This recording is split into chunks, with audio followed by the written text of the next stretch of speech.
Howdy doody. Red-haired puppet, cowboy puppet on strings.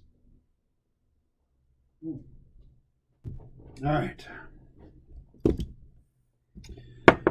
So the usual chores. Let's see. Let's get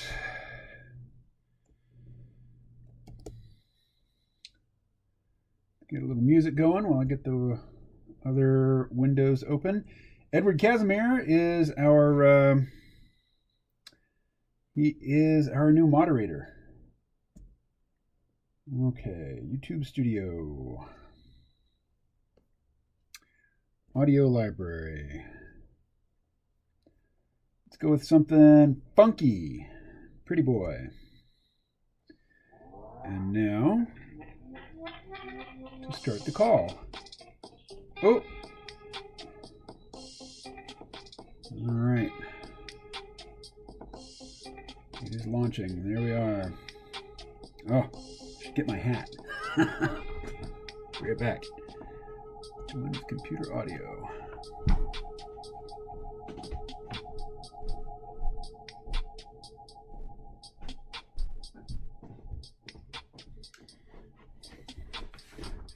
Look at me, I'm Tim Pool. All right. More importantly, the glove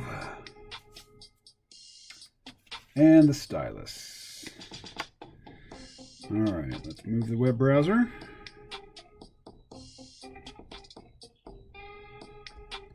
Back over, and let's get a Restream window going. Chat window, that is.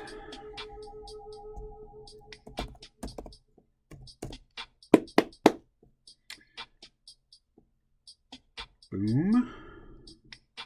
Chat app. Open in browser.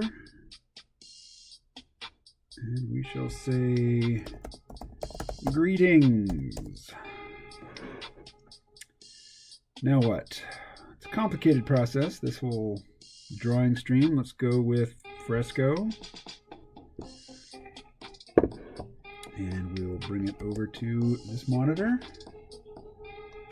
Okay, how can I move it? Not like that. How about this?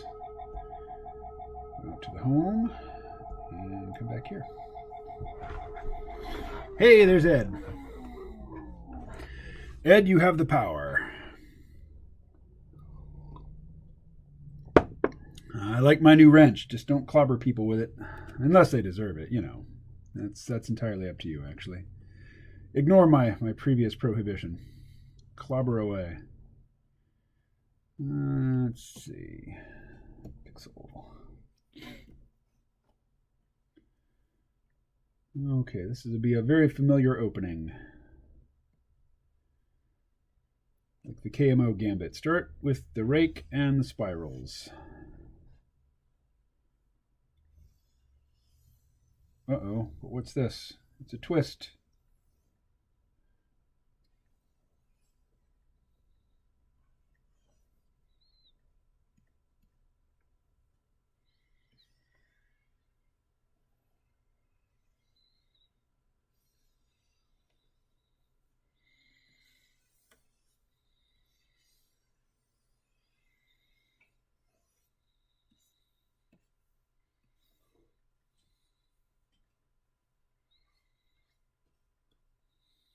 All right.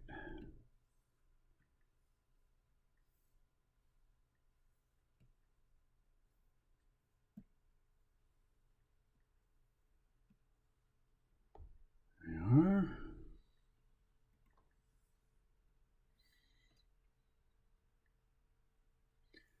Let's go with a different rake now. About that one. Make it a bit smaller.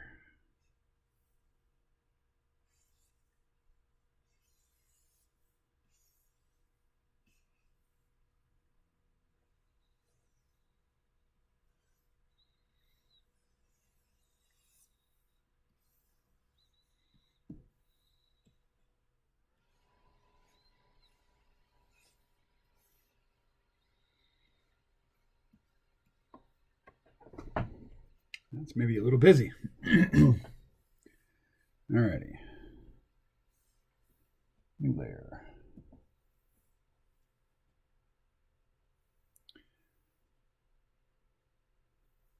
So it turns out that people like the drawings more when there's scantily clad, shapely women in them. Who ever could have guessed that that would be the case?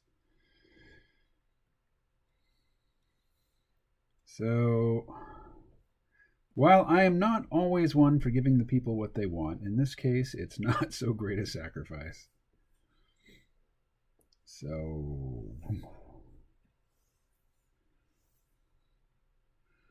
there's no human spine that can do that. Well, there probably are, like Chinese acrobats and yoginis, accomplished yoginis. Anyway.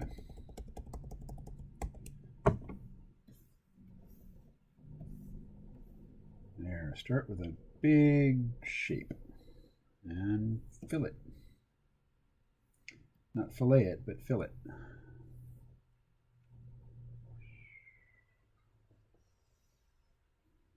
Alrighty. Doesn't look like much in the way of cheesecake, does it? It will. It will. We'll get there. One way or another. As the song goes. Speaking of songs, let's see. Yep, there's me. Hi. Can I adjust this? Yeah. There we are. We'll put it like... Come on. Doesn't want to move. There we are.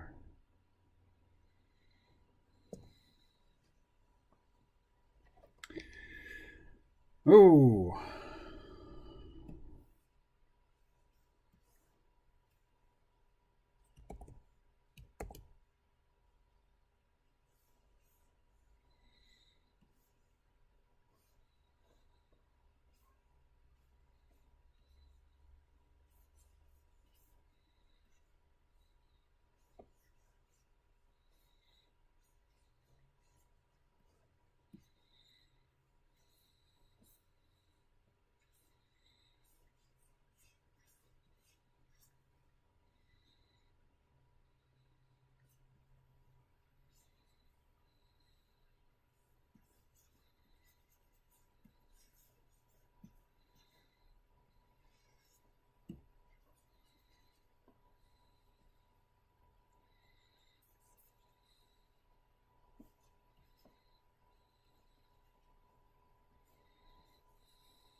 I was going to show you something, but I forgot what it is now. Anyway, Ed, what's on your mind today? What's going on with you?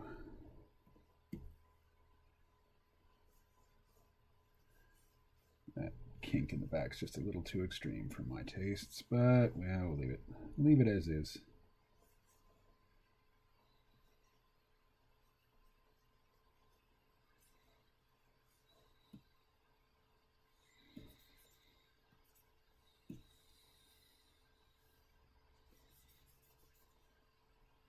I was interviewed by Jadzia, that's right. And what mental illness did she diagnose you with?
It was about dealing with emotional outbursts in toddlers. She asked me a series of questions about how we dealt with her supposed emotional outbursts from the ages 1 to 3. Oh.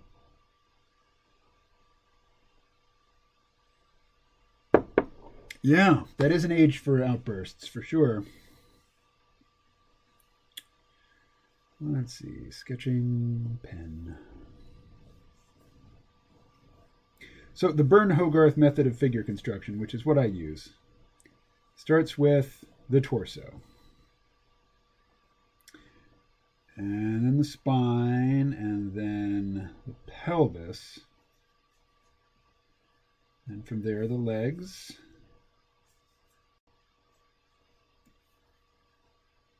I'm not sure that's quite the lay of it, though. Let's see.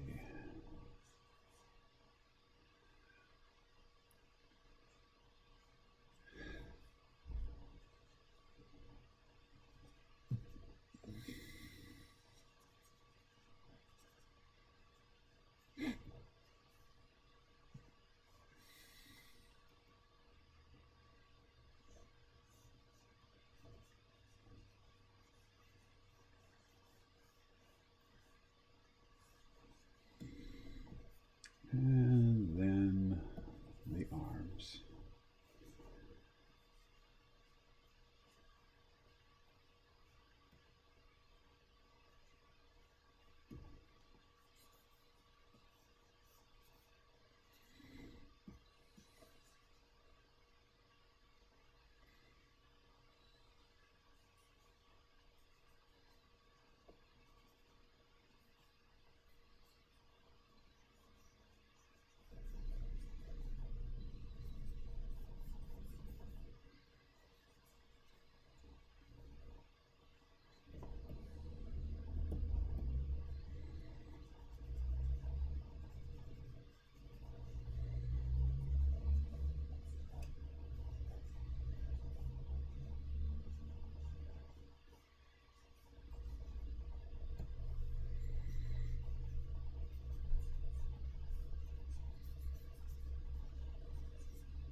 Oh, what do we got here?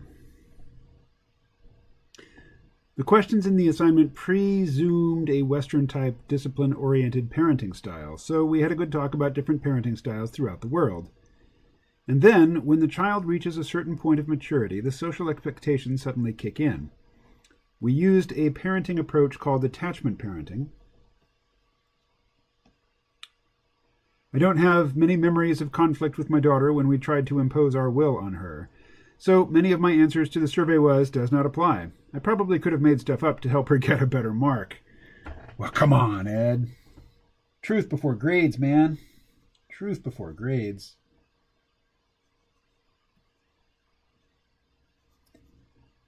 Particularly since grades don't mean a darn thing.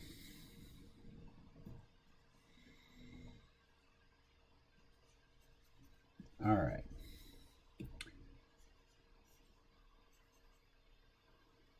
So if we're drawing cheesecake, well, I can't really zoom in here since this is fresco and I'm not on a touchscreen. But let's talk about breasts. So what I often do is draw in the pectoralis muscles as if, as if the character were male or just super flat-chested. So these are the clavicles here, and pectoralis muscles attach to the clavicle and then to the top of the humerus out here, and then they also attach to the sternum over here. And so you get that sort of thing. And then the breasts are like these fatty deposits that sit on top of the pectoralis muscles. And, in the West, we're so used to our fake silicone or saline enhanced boobies that, I tend to draw them round like this, but really gravity does apply. And so they sort of hang down I should use a darker color to show you what I'm talking about. There we go. Really, they start up here and hang down. I don't want to say hang, because hanging breasts has got a unflattering implication. But as I say, gravity does apply.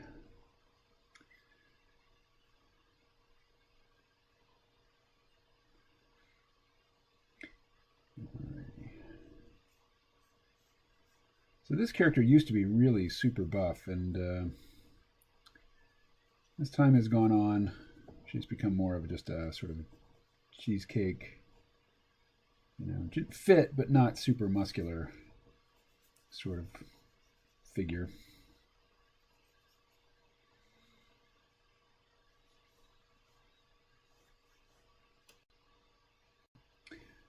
So I should think about what I want her to be wearing.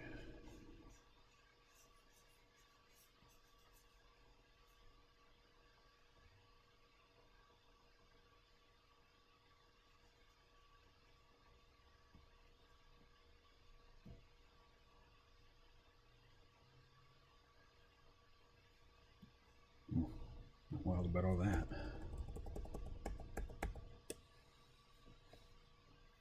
Now it would be nice to be able to zoom in. So I'll move over to Clip Studio Paint here in a couple minutes.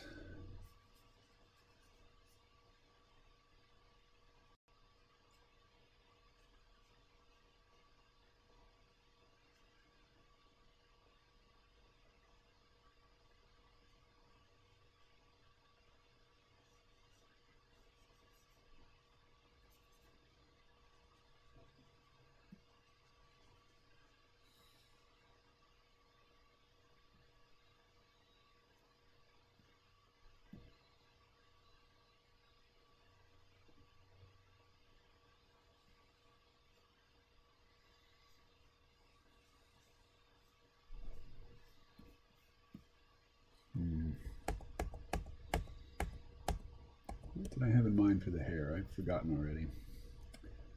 Oh well. Let's do that.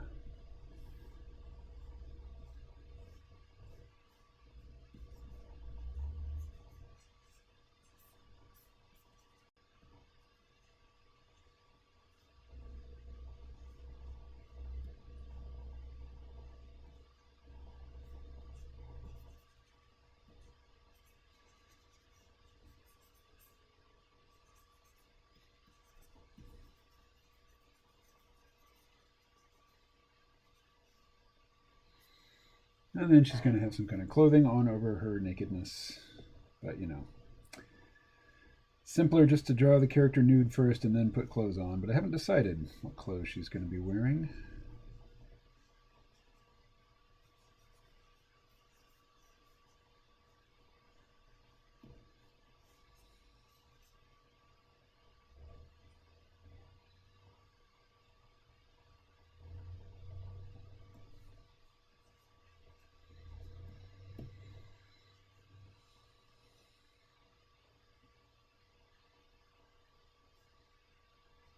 Some bigger hips going here.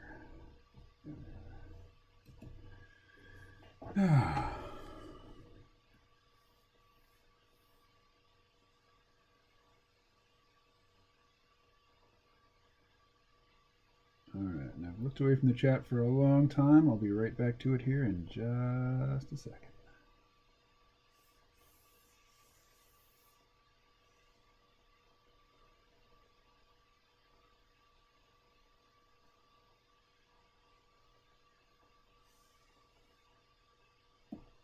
Oof, not that. That. But not even that. Anyway. That could be the basis for a later drawing. Maybe I'll import it over into Clip Studio Paint after what? After the Krampus thing is done. Anyway, that'll be my warm-up. Let's take a look at it in fast motion, shall we? Time-lapse. And go back to Ed here. Yep. Are you finished with the Draw This in Your Style Sexy Krampus from yesterday? No, I'm going to be returning to that here in just a couple minutes. Just getting warmed up.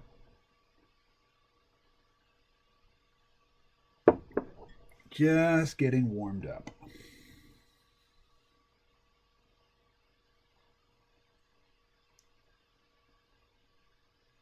Generating preview.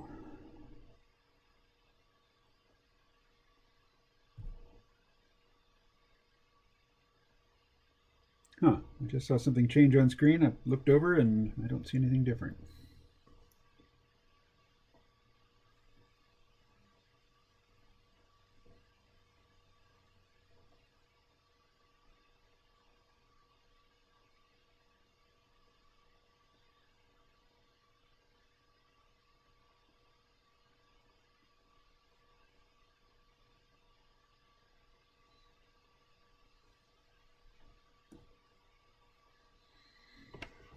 Let's see.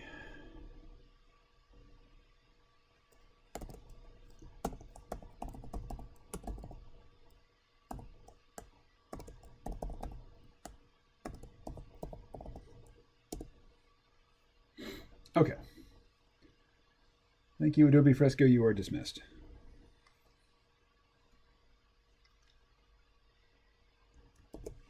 Here's Krampus Girl. And that's the one I'm modeling it on. All right, so is there any other inking I need to do? Or can I just get right to, let's see, ink, right? Okay. Now let's go. I'll call this character color. And because I am an American, there is no U in color. How do you spell color, Ed? What's your style? Your Kanukistan style for that. Okay, so I'm not going to go totally black with her hair. We're going to make it nearly black.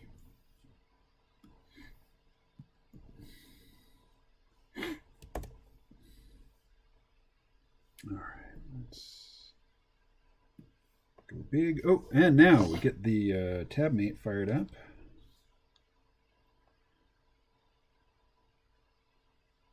That is the correct spelling. That's the British spelling.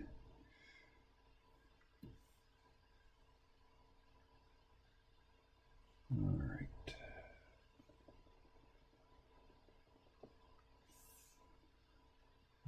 Mm-hmm.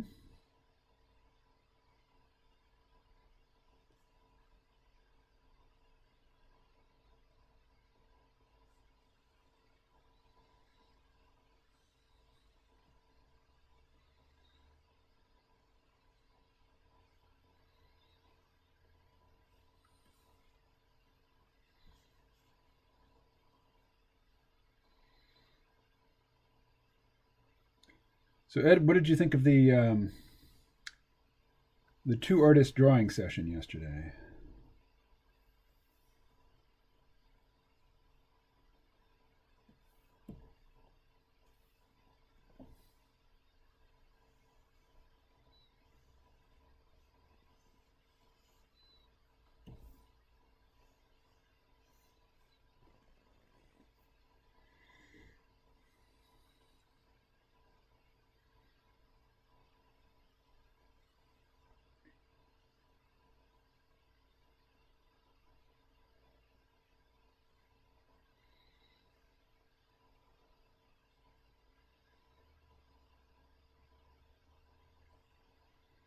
Okay, here's something I can do. I can select this area and then can expand the selected area by 2 pixels. And then when I do the paint bucket, look at that. It still leaves a halo. Gosh darn it. All right.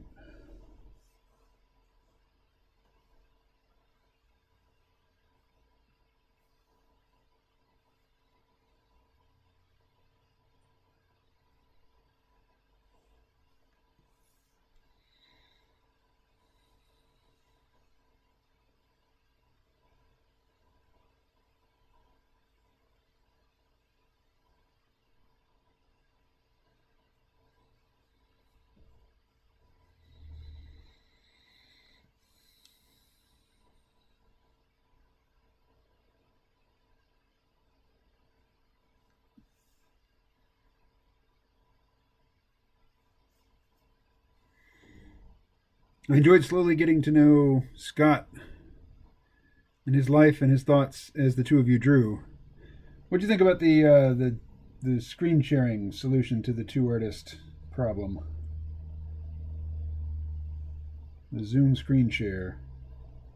Next time I have Scott on, I'm going to have him show me how to use that multi-artist program he was talking about.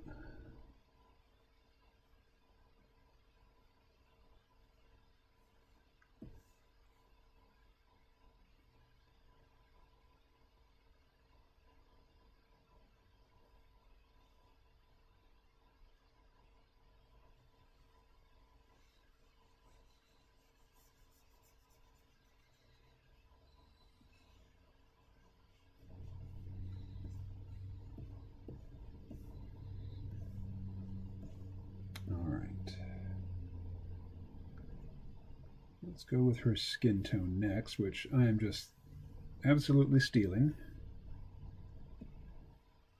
Wow, that's pretty close. And the red. And we'll start with the red. What the heck?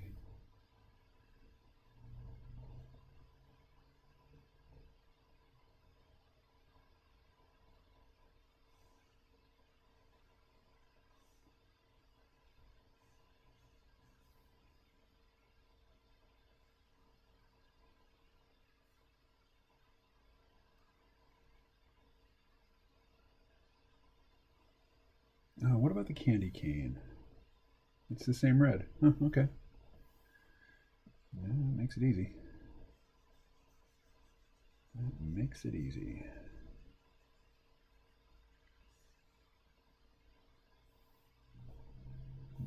But that's a darker red. That's like the same red as up in here in her horns, I think. All right. Just stealing. Just straight up stealing.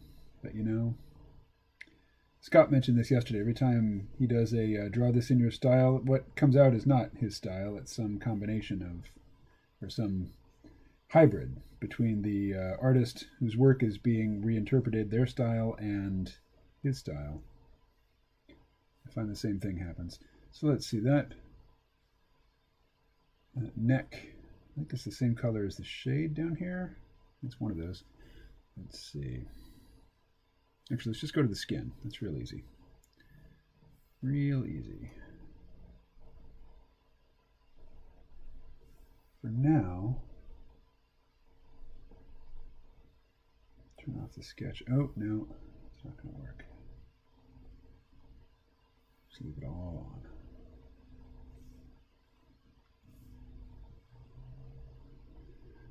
All right, 228. Let's see if Michael Varhola is going to call in.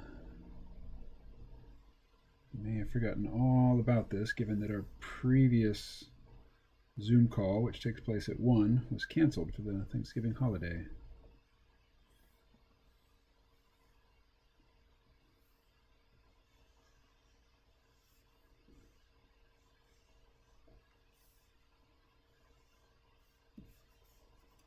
All right, pop over to the ink, erase, back to the colors.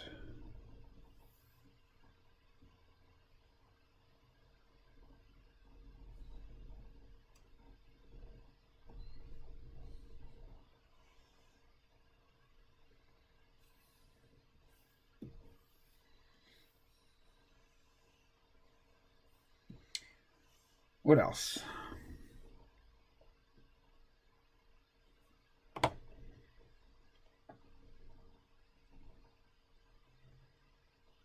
I enjoyed getting to know Scott. I enjoyed slowly getting to know him and his life and his thoughts as the two of you drew. I thought his drawing would be better than what was shown, but I suspect that was because he was just in first draft stage. I think that you are innovating new methods of communicating. It is kind of a mashup, and I like watching it all come together. I was able to appreciate what both of you were doing as you were doing it, i.e., it worked, and it can get better. Participatory media is good, methinks. It is not breaking the fourth wall. There is no wall. These are real social relationships, not parasocial. P.S. Restream is not showing you every chat line. Well, as we discussed yesterday, sometimes YouTube will hold a chat comment for review, and the ones that are held back do not show up on Restream. Let's see. There we are.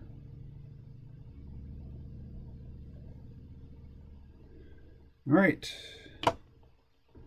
2:30. Let me pop over and have a look at the call. Did I start it? Yeah. Yeah, there it is. It's going. It's recording me jabbering. All right. I'm going to send Michael a quick text message. Oh, actually, no. The number I have for him is his home phone. Well, we'll see if he remembers. If he's not on by 3, I'll give him a call. All right. So we're just still drawing.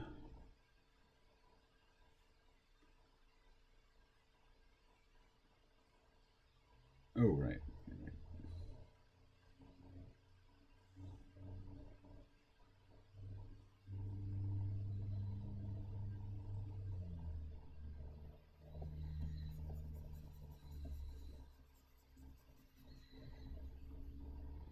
Here's one thing I'm going to do.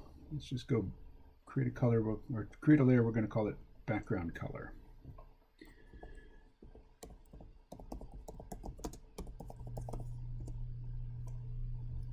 And we'll put it, of course, below the character color. And let's turn that off and turn that off. And back over here. Okay, so the background color is something like that.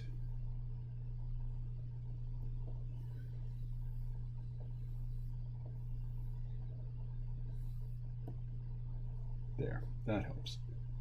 All right.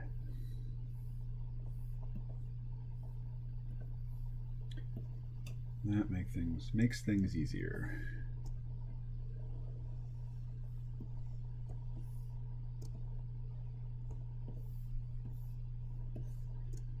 All right.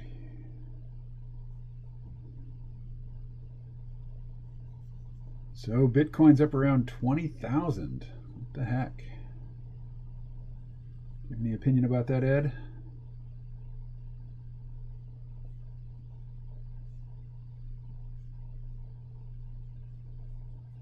Or anyone?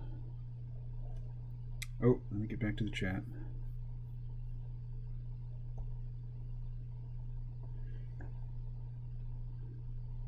The world is abuzz about the Argentinian footballer Diego Maradona dying of a heart attack. Huh. Somehow I had not heard one thing about that.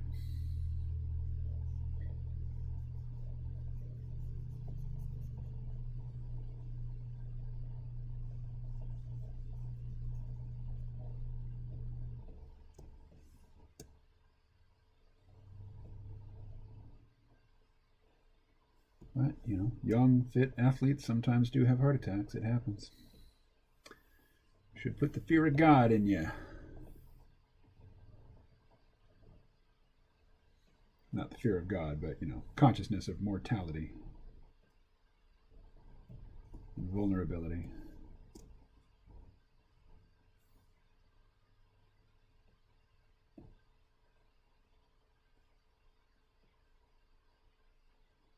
There we go.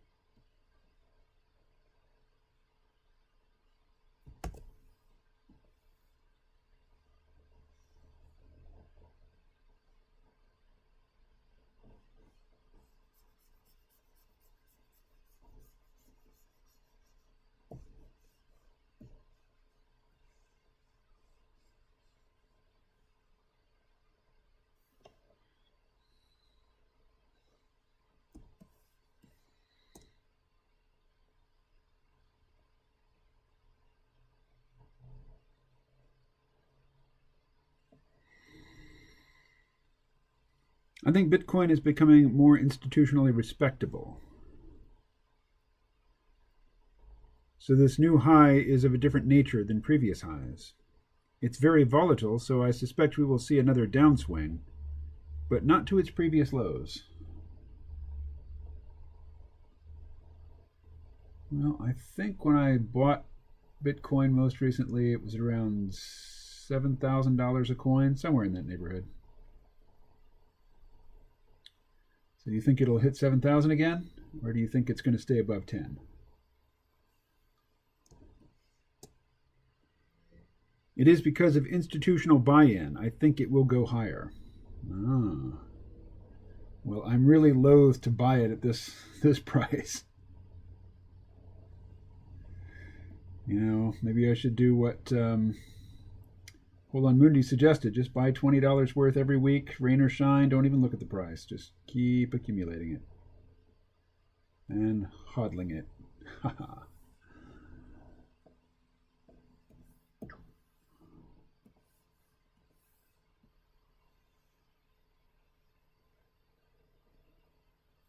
All right, getting there, getting there, getting there. All right. Oh, yes, ears. She does have ears. So she can hear the naughty children as they try to slip out of her grasp, sneak away from her. She detects them. She can smell their fear and hear their timid little heartbeats.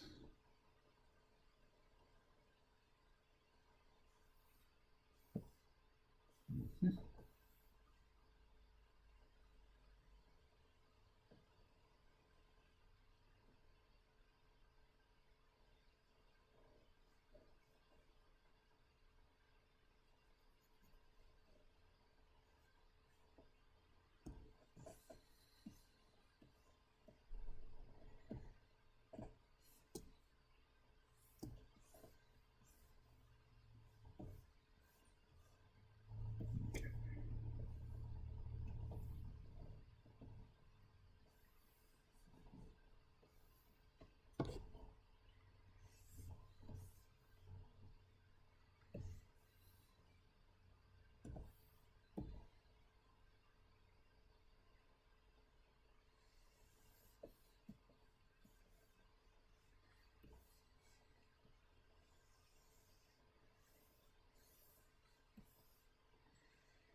All righty.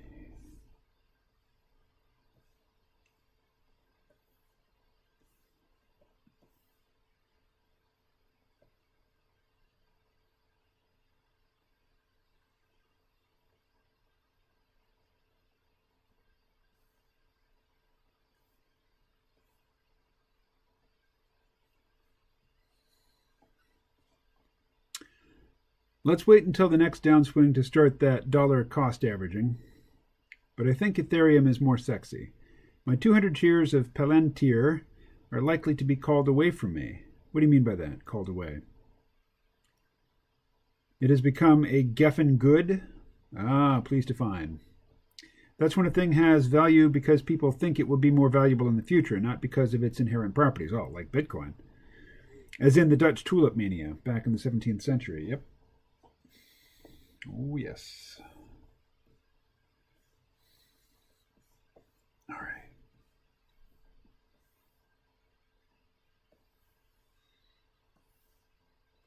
Let's go with the horns and the wood. I said wood.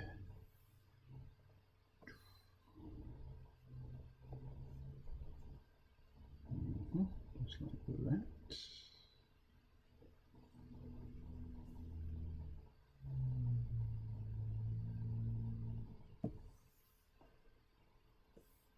All right.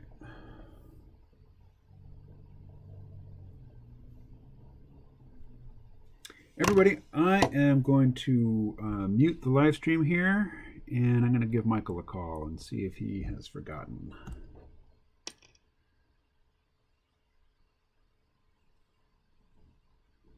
Let's see. Mute.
All right. Well, I called Michael and I got what may have been a answering machine.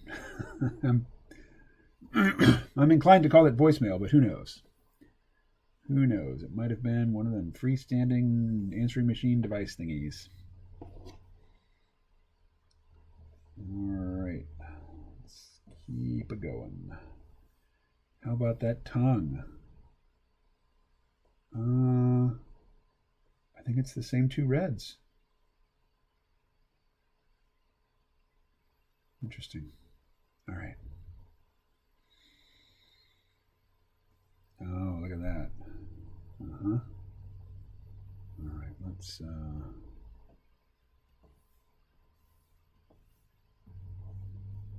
that and that.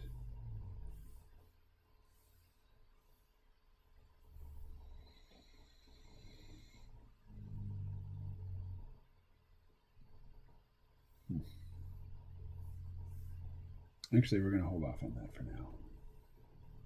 Oh, she has green lips. I didn't know that before. Interesting. So there's a dark green and a very light green highlight.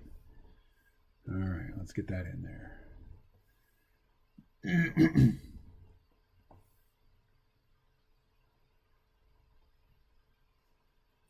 That's the highlight color. Most of that's going to get covered up.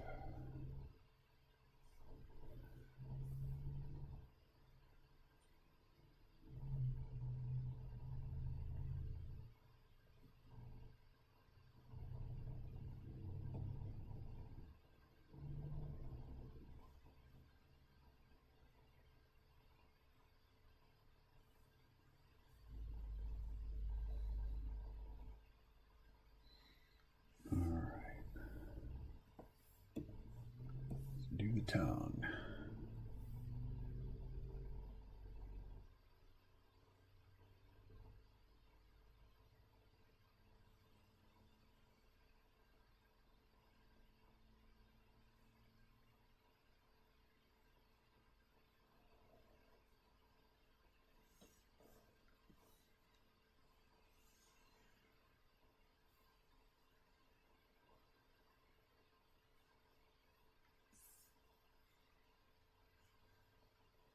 Oops.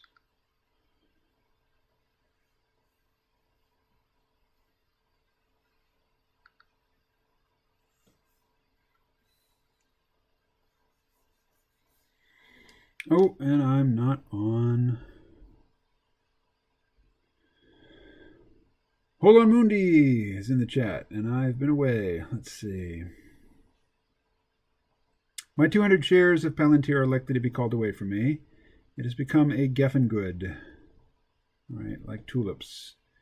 Hey, nice to see some crypto talk, says Hold on, Mundi. My friend had me read up on coin washing. I learned about Bitcoin mixing to anonymize transactions. I'll address that issue of intrinsic value if me and KMO have another chat. We will. We will definitely have another chat. Of course, I say both yes and no. Very good. The mixing technologies are evolving rapidly, and that is fantastic. Ed says, PayPal making it easier to transact with Bitcoin must mean something. PayPal is limiting the wallets so that you can't actually transact in Bitcoin. They exchange it to US dollar or other fiat for you.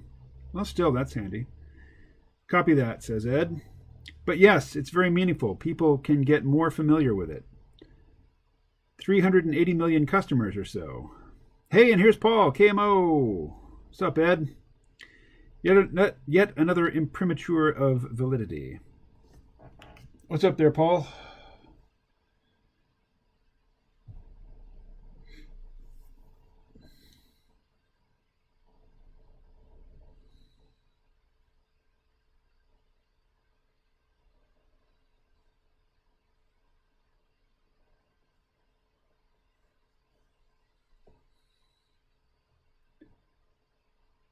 All right.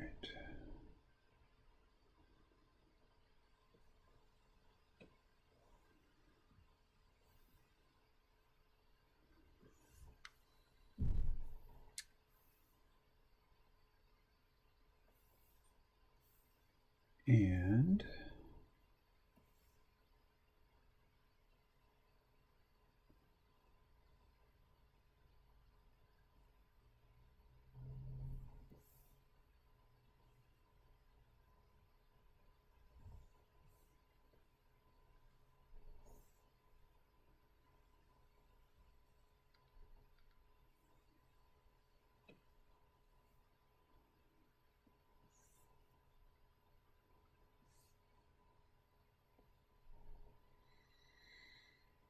all right, now let's pop over here and grab. Let's see, our twine color. Oh, her fingernails are green too. I've just got them as black. Interesting. Oh, and these straps I figured would be black, but they're the same red as her horns. Interesting. Okay, let's grab that red then. And we'll start all that.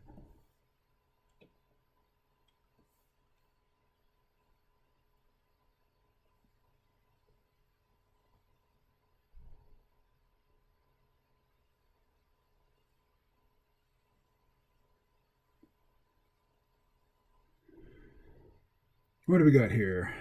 Just got my hemp crop sampled, a milestone for my first season. Congrats, Paul. Thanks, hold on. I just hope it isn't hot or I have to burn it all. Fingers crossed. What does it mean for it to be hot? Oh, burn, in quotations. You're speaking in code, Paul.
If it hot means that it is greater than 0.3% THC and by Texas law must be destroyed. Oh, I get you.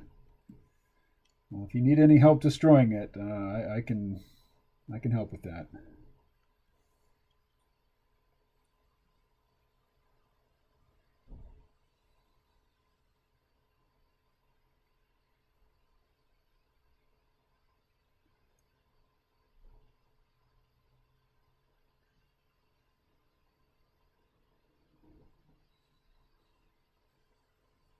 So, are you Are you going to make CBD products yourself, or are you just buying or growing to sell to somebody? THC bad, must destroy. Yes, I destroy THC daily with my metabolism. I throw my metabolism in front of the rampaging runaway THC to save the downstream, innocent bystanders from what might otherwise be just a devastating encounter with the THC. All right, what else have I got going here? Oh yes, these straps. So basically, yesterday was the drawing. Today is a coloring book.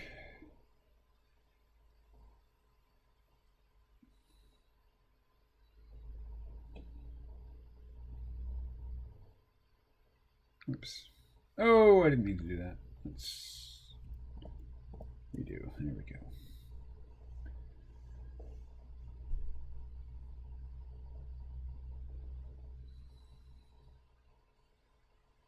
So Ed, you said you had an opinion about the athlete who had a heart attack. What's your opinion there?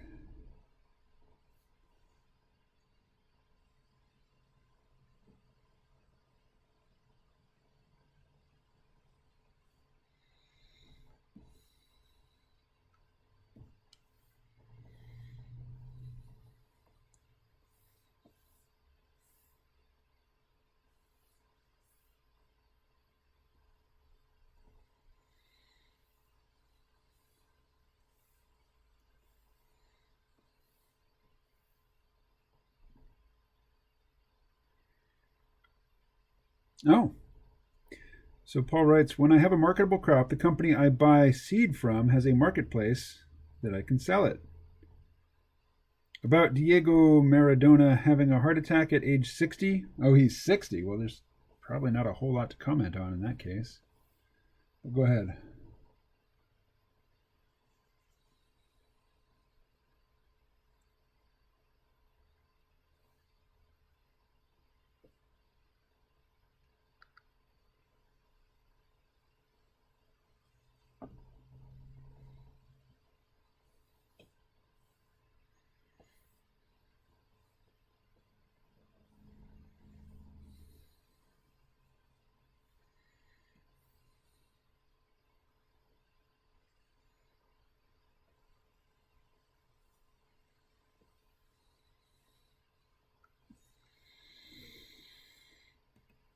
All right, the white color I think I can select without any help.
Let's see.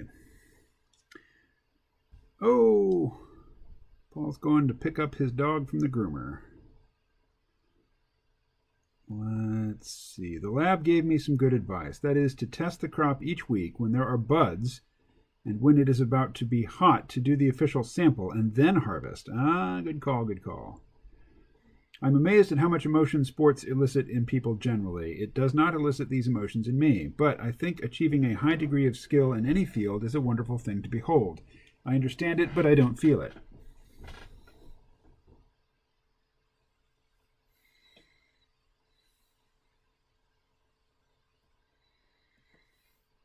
Ah, okay. There's a chain that comes off of her gold manacle here. That's going to be a pain in the ass to draw. Notice the original artist has it perfect. Like every link in the chain is, symmetrical, right length. That's very detailed work that I'm not anxious to replicate.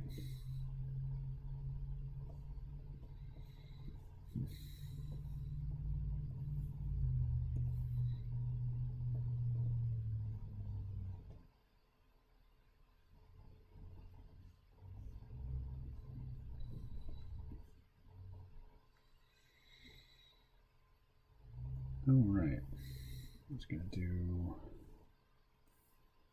that stuff.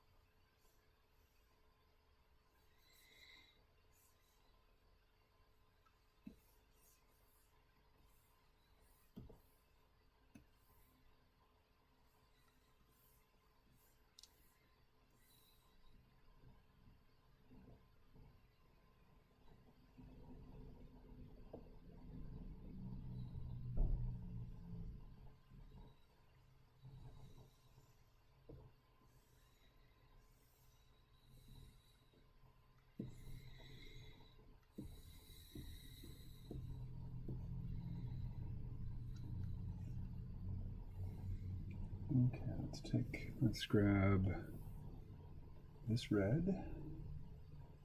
And let's take the opacity down just enough to where I can see the stripes that I've put in. All right.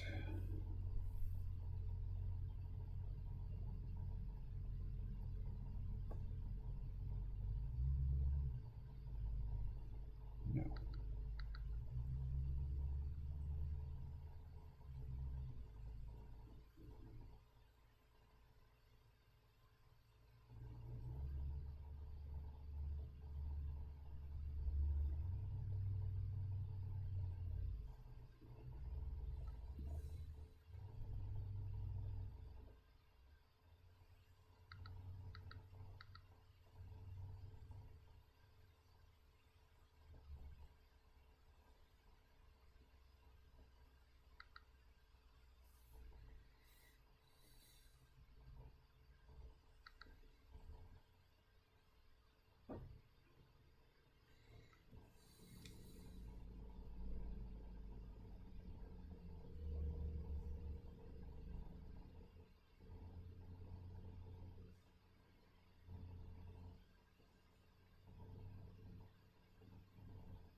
All right, look at the chat. Look at the chat. Oh, nothing. Ed still doesn't feel it. Still not feeling the sport.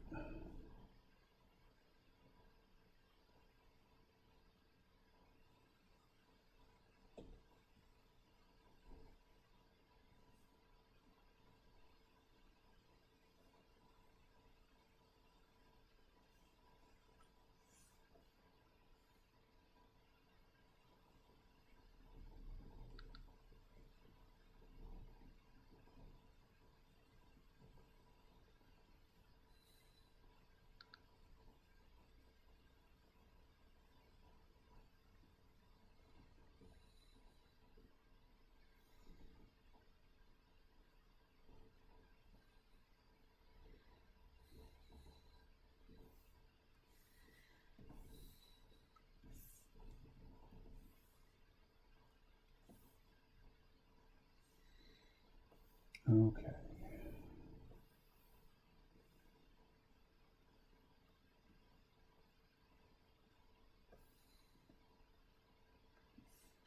So we have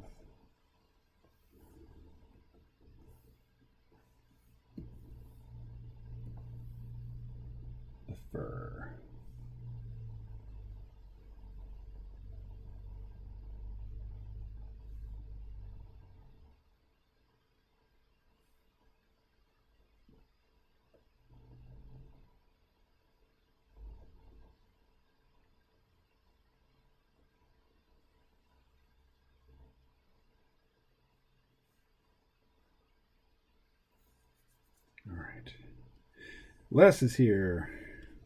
Hey, 3 o'clock. I've been on 1 hour. Time to stand and stretch. Let's see.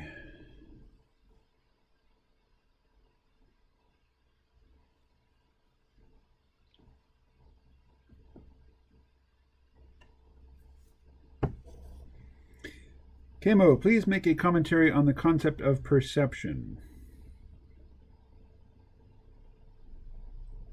I think perception is one of those words where we tend to use it like systematically incorrectly. You know, our perceptions, I think, are they're like raw data, like pain or pleasure, but they're not subtle. Most of the things that we might report as being perceptions are really judgments that we make. Holland Moody says, KMO, do you know how many of your listeners are from the USA? I do not. I do not. Les, why you only join now, 1 hour in? Well, you know, people have lives. Oh, standing up. Back hurts, knees hurt. Whoa.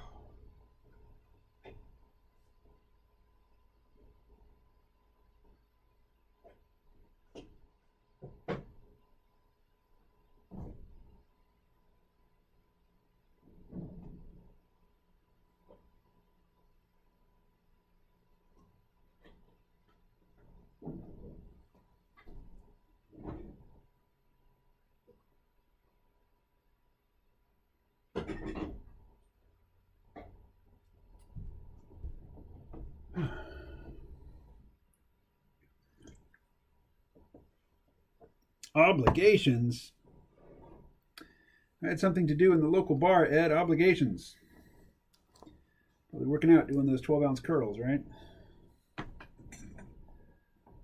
Speaking of working out, now is the time on Sprockets when we dance. Let's go full screen with this. Hey, everybody. Here, I'm going to work out at you for a few minutes, or a few seconds, really, just to get the blood going. Raw.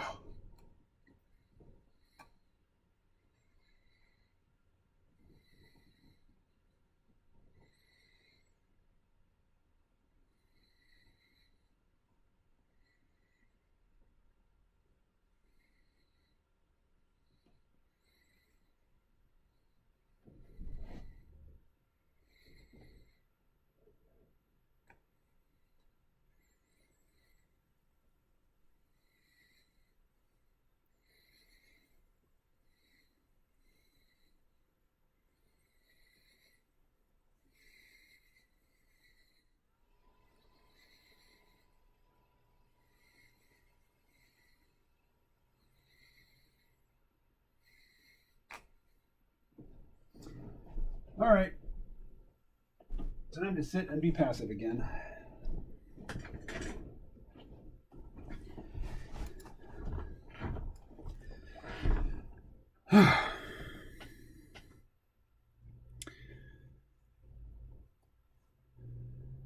Moving kegs around, you know.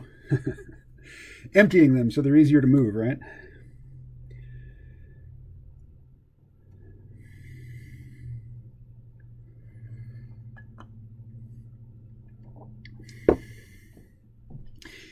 Yeah, I think you're getting at what I was trying to get at. Hold on, Mundi, about perceptions.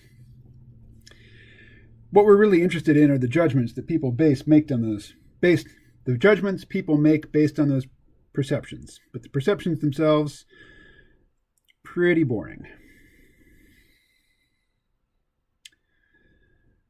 All right. Ed Butterfly's stories, whereas I'm Moth stories. As in themoth.org.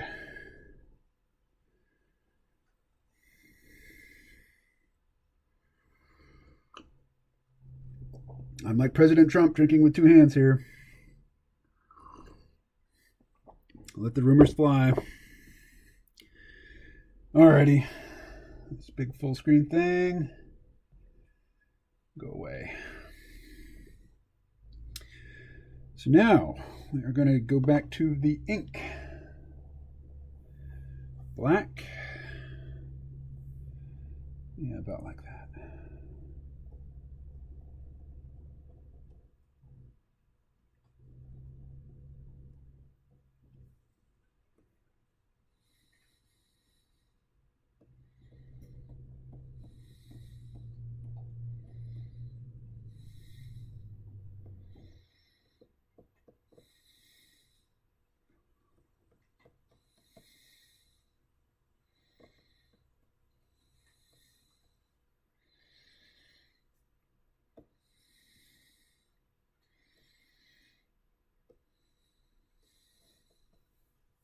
Alrighty.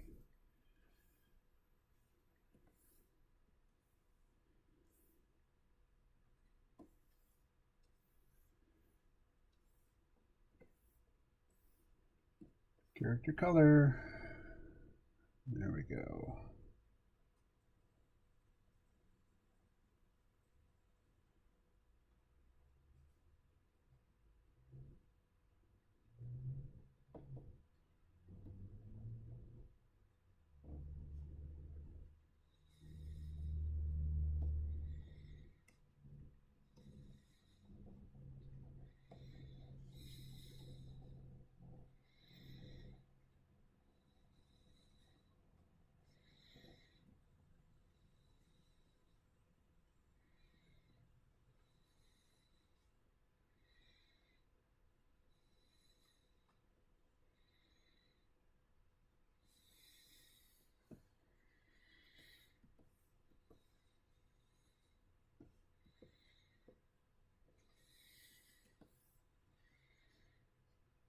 All right, I see movement in the chat. I will glance over there in just a second.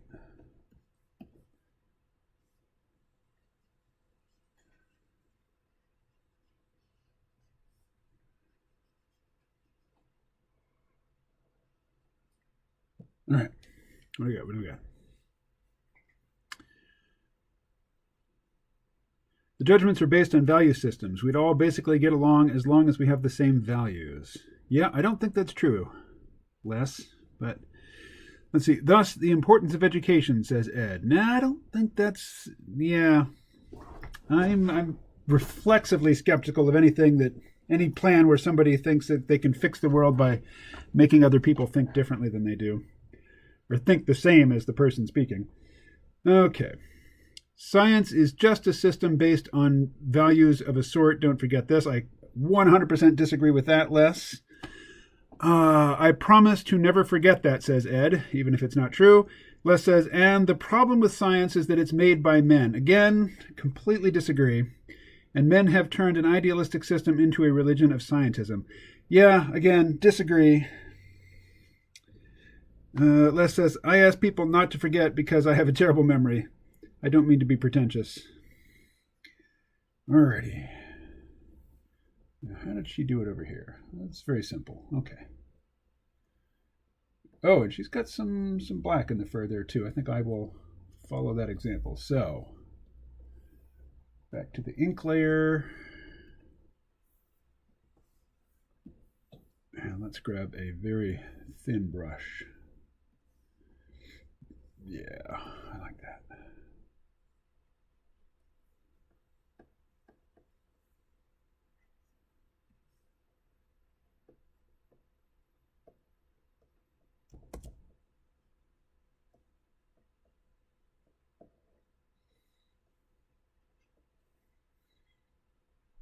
Very nice. Okay, now.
Let's see.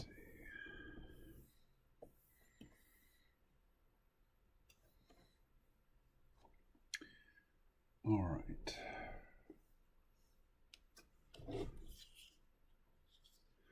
Had the tabmate sitting unattended so long it had turned itself off.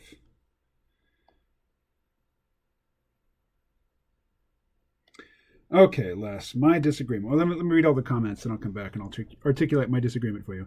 Is there a system for understanding reality that you have a preference for? Are you asking me or are you asking Les? Hold on, Mundi. The scientific theory can be used no matter the sex of the brain. Is that what we're talking about?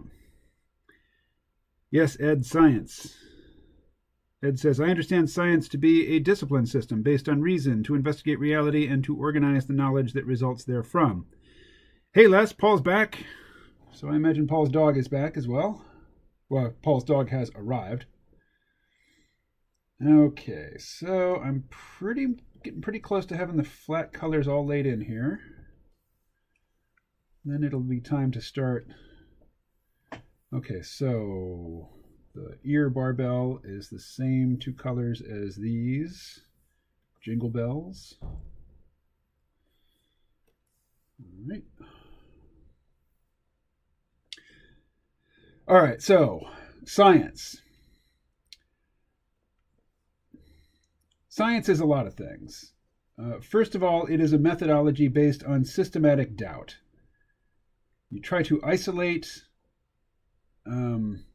certain assumptions and certain hypotheses, and then you have your favored belief, and you try to arrange a science, as an experiment that could disprove your hypothesis. Although it's not that easy, but the key thing to science is that not only is it a methodology of systematic doubt and trying to poke holes in hypotheses, but it is also a group activity whereby millions of people all over the world who are participants to this system, you publish the results of a study. Well, you have to publish the details of your study, and if other people cannot replicate your results with your science, with your setup, then there's something fishy going on. So replicability and the ability to sustain or to survive multiple ongoing attempts to, disprove a hypothesis, that's science. It's not something that one person does by themselves. It is a large group activity, and it is self-correcting. The whole point of scientific endeavor when you're trying to, replicate somebody else's experimental results is to demonstrate that, their scientific, experimental setup is flawed, and that it doesn't, you should not accept their hypothesis as having survived a good faith attempt at falsification. And scientism, I used to worry about scientism, but not anymore, because our society has gone so far in the opposite direction. We are now just... I don't think there are many people in the culture in which I live who just assume that science is true. It is so much easier for the postmodern folk to assert that science is flawed without ever having to demonstrate that they themselves understand science well enough to even offer, a criticism that is worth taking seriously.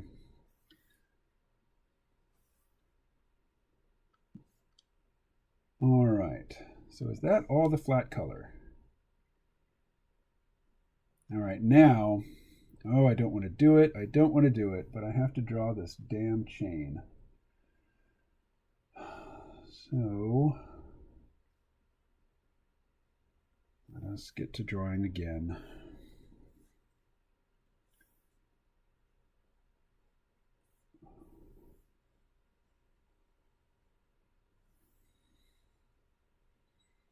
Okay, where do we want the chain?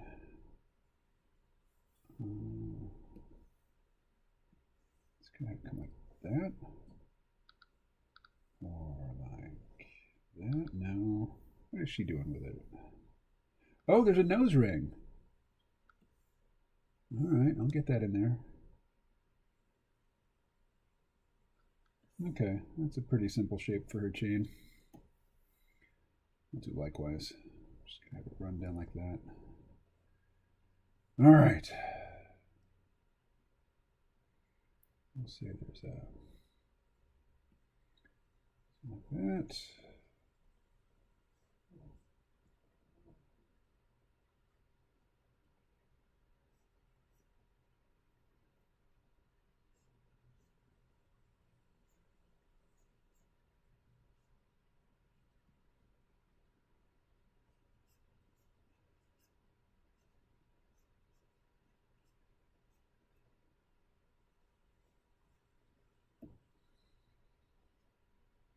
I can imagine a social environment in which scientism would be a problem.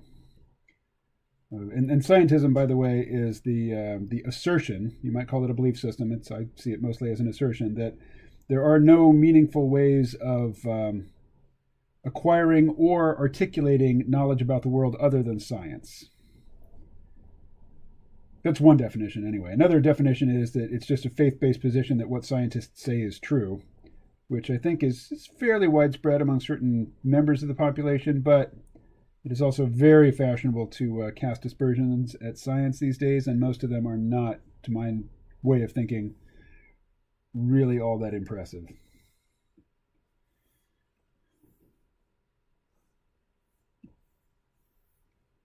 All right. Ooh, that's way too fat. Let's try that.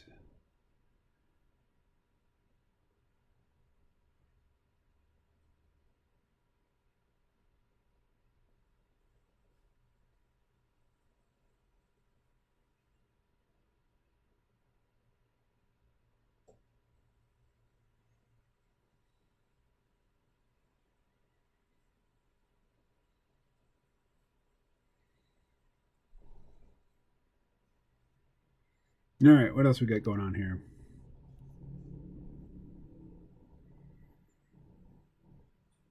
Les says science is only as good as the people that do it. No, that is 110% wrong, Les. That is so wrong as to miss the entire point of science being an organized, systematized, sprawling group effort at trying to delegitimize other people's scientific, experimental results.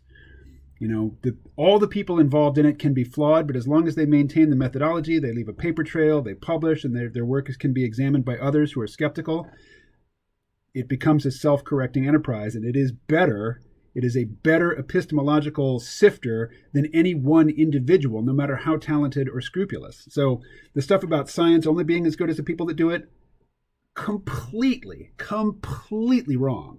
Wrong. Les says, our society has gone in both opposite directions. Yeah, there's a lot of currents in society. Agreed. In light of that came out, why do you evince an interest in the occult? Because I do not subscribe to scientism. I do not believe that the scientific methodology and the scientific vocabulary for describing things in the world is the only meaningful one. Most people are not educated enough to understand things that are communicated in a strictly scientific vocabulary. So the occult is a different methodology. And I don't think that it is self-improving the way science is, but at the same time, it does seem to yield some interesting and useful results. Les says, on the one hand, you got flat Earth, and on the other, you have COVID hoax. Society has failed science. Nah, I don't think so. Society has failed the people who believe in a flat Earth. I mean, one of the appeals of the flat Earth hypothesis is that scientists are all liars. That, science has been lying to us forever, and that millions of people are in on this flat Earth, this spherical Earth hoax. That's very validating to somebody who has a very low position in society. To say that the people who have, social respectability and credibility and clout, that they're not just, they're not just undeserving of their elevated status, but they're, full-on villainous. That is a very appealing belief system. And I say that our society has failed the people that adopt that belief system because that is the belief system of somebody, who does not feel that they have a stake in the society in which, they exist.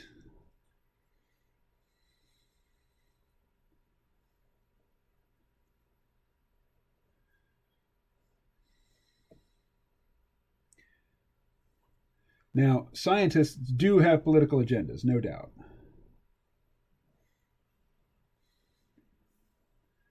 And there can be premature scientific consensus on topics, and that premature consensus can come from cultural biases, or the idea that one's duty is like, so many journalists this year and in recent years have basically said we won't say anything that is remotely or could be construed as remotely favorable to Donald Trump, and it doesn't matter what the reality of the situation is. If we have to lie to everybody to avoid, saying anything that might improve Trump's chances of re-election, then we won't say it. And if there's anything we can say that will harm him, we will not do any fact-checking. We will not have any sort of, epistemological hygiene. We're just going to say whatever we think will disadvantage the man. So that's clearly journalism gone wrong, and science can go wrong in the same way. Science is a large, cultural institution, but that's temporary. As I say, it is a self-correcting process, which moves us over time closer to the truth, I believe. Alrighty, so now let's save. Always a smart thing to do. Save. Now, we need to determine a light source. Light source here just seems to be vaguely overhead and slightly to the character's left. So I'll stick with that. So we all get shadows. We get shadows on the right, or the left-hand side of the page, stage right. All right. I like the draw this in your style. It looks like it's, written in blood with fingers. Nice. All right. So let's go back to... Actually, I'm going to do things a little differently than this author or this artist has done them. So I'm just going to highlight or select the hair.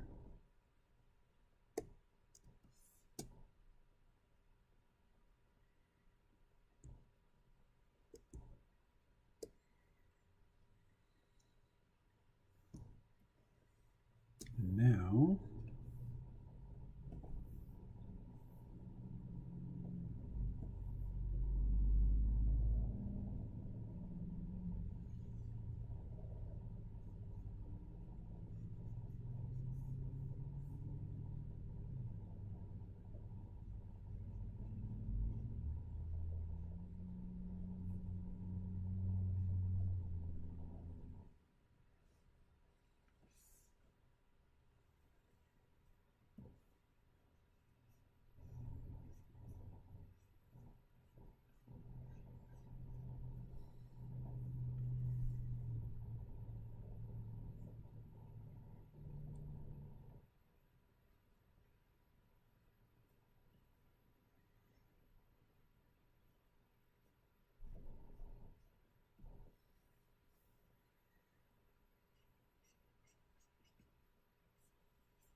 okay.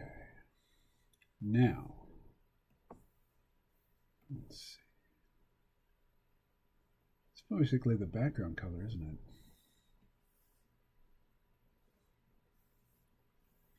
Pretty close.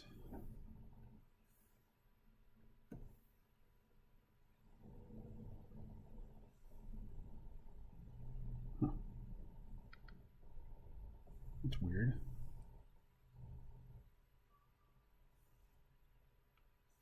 Let's unselect the skin tone.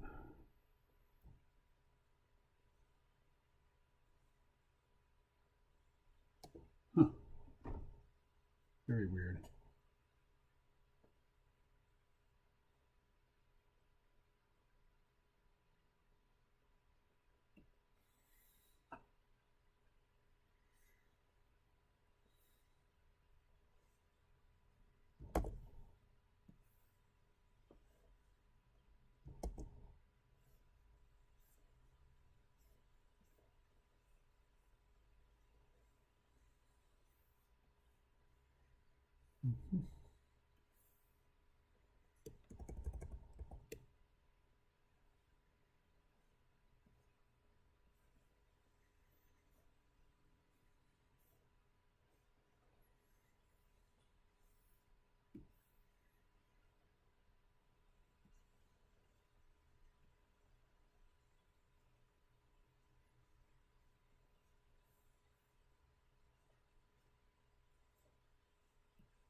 All right. What do we got? What do we got?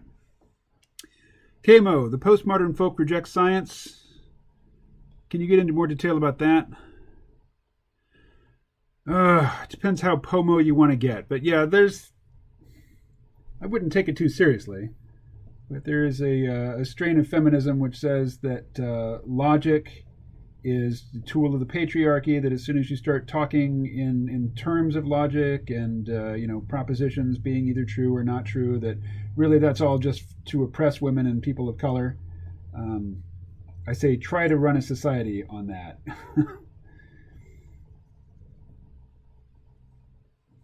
But part of what Les has been articulating is the postmodern critique of science, saying that it's just another belief system, that it's basically people believe it because it advantages their in group and disadvantages a hated out group, and that will pop up from time to time, but that's not the basis of science. The basis of science is disproving hypotheses based on experiment and making the experiments transparent and replicatable, so that other people can do the same thing you did and either get the same result or not.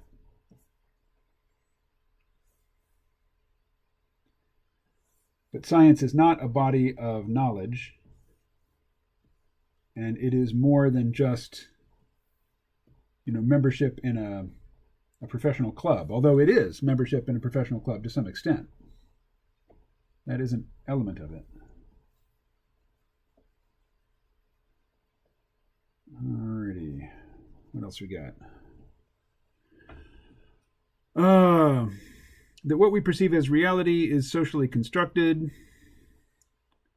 That whole socially constructed language, as soon as I hear that sort of talk, I just roll my eyes. It's like, that is just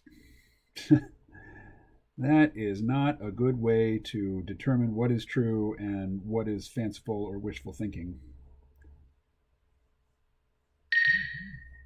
What do we got?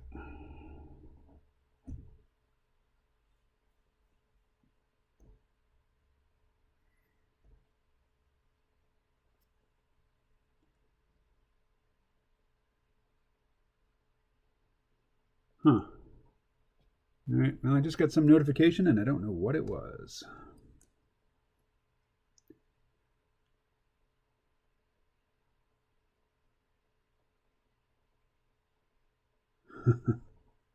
Oh, I see.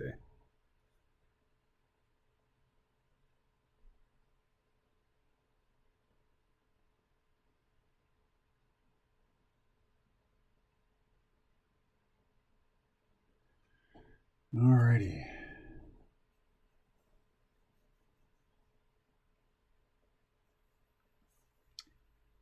Basically, that's some news about me getting paid. I have a payment which is delayed. Perhaps you've heard a payment delayed is a payment denied. I'm told it was a glitch on top of a glitch that caused the problem.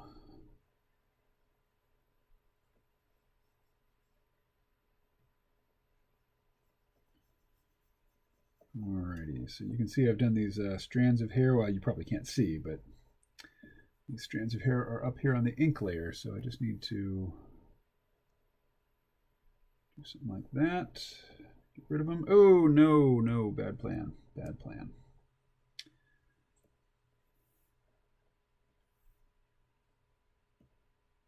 Yeah, better.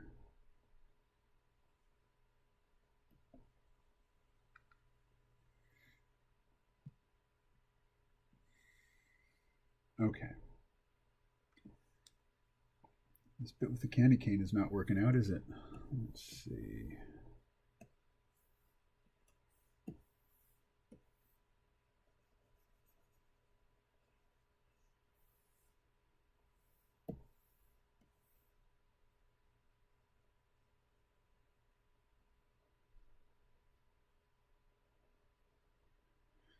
Now, one place where science can get into trouble. So, for example, there's the White House office on, what do they say, drug abuse or something like that.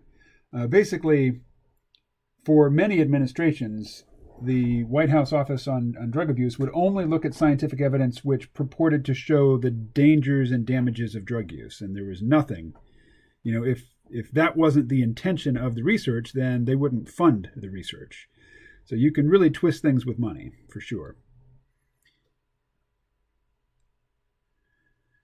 All right, let's see. Back to the chat. Where are we?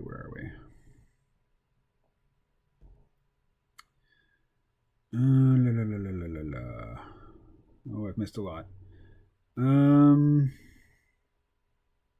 Les says, KMO, your religion is scientism. No, Les, it really isn't. as Ed mentioned, I'm interested in other ways of expression, other ways of investigation. I'm just saying that the criticisms you've leveled against science are really shallow. But no, science is not my religion. On the one hand, yeah, you get the flat earth. There is Pomo idea that there is no objective reality that we can access. And I agree. We cannot access objective reality directly. We have to infer, things about objective reality and then construct experiments which will either confirm or, or invalidate our hypotheses. And we have to be very careful about constructing experiments because, it's not easy. Ed says that what we perceive as reality is socially constructed. Yeah, I would just banish that phrase, socially constructed. Animals that don't have societies, they still have perceptions and they still make very useful survival, decisions based on those perceptions. It's not socially constructed.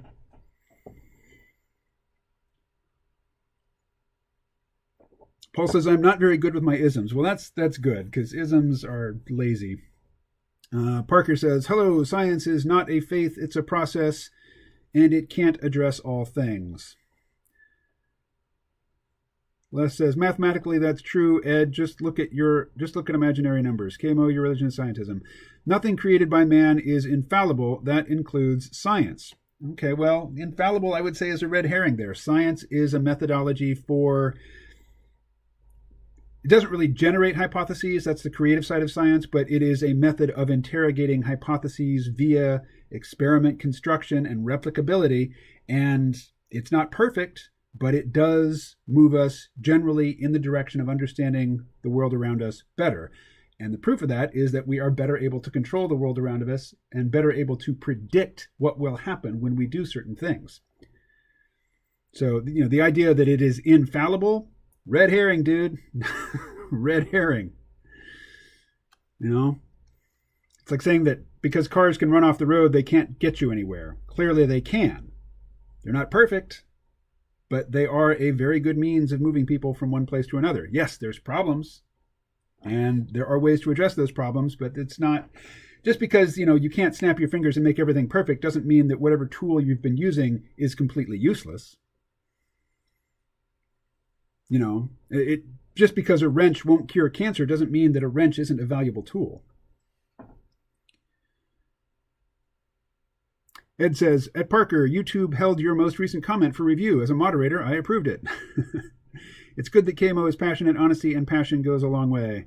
Okay. Interesting to see what the algorithm flags. So what did Parker say that the algorithm didn't like? Parker says, I wonder why. Ed says, probably mention of a scientific group. The algorithm is blind to nuance, I think. I need to debate KMO about science again someday on the phone. Despite my verbal inadequacies, I think I would be able to give him a better piece of my mind. Yes, Ed, and that is science. It is blind to nuance. But it is not. It really is not. Among other things. Have you ever been to Kaliningrad, Les? Parker, science can be all about the nuance depending on what it is addressing. Right. I mean, if you are addressing the chemical composition of the atmosphere of another planet, depending on how light or which wavelengths of light are absorbed by light passing through that planet's atmosphere, that is incredibly nuanced. That is nuance taken to levels that we don't really have even imaginative or intuitive analogs for. Science can be so nuanced, so specific, so detail-oriented. The character KMO is drawing. Her name is Debbie. She works in purchasing and procurement. She likes to get drunk at Christmas parties and take young men home. So, Paul, this is a draw this in your style challenge. Here's the original. This is by an author named Anastasia in Red. She's Russian.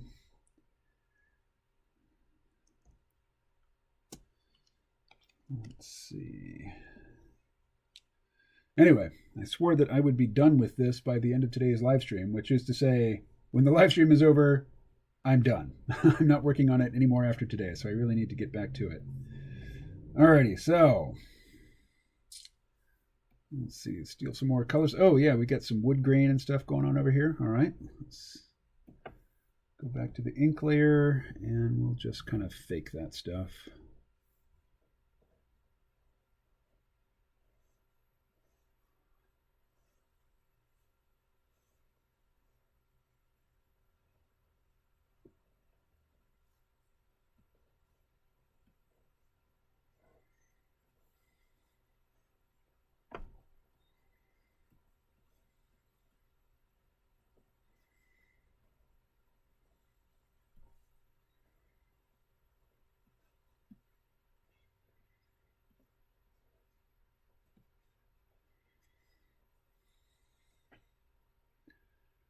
All right, and then,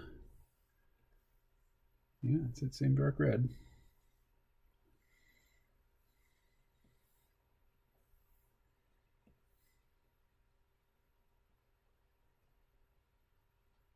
Oh, I'm on the ink layer.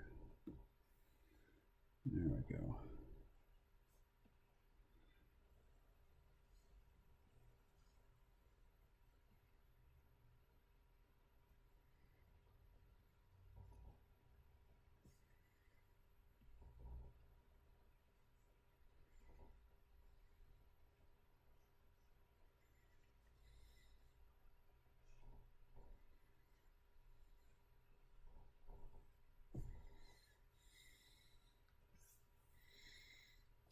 All right, back up here.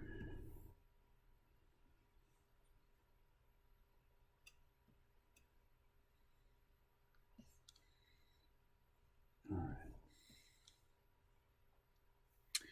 So, up, down.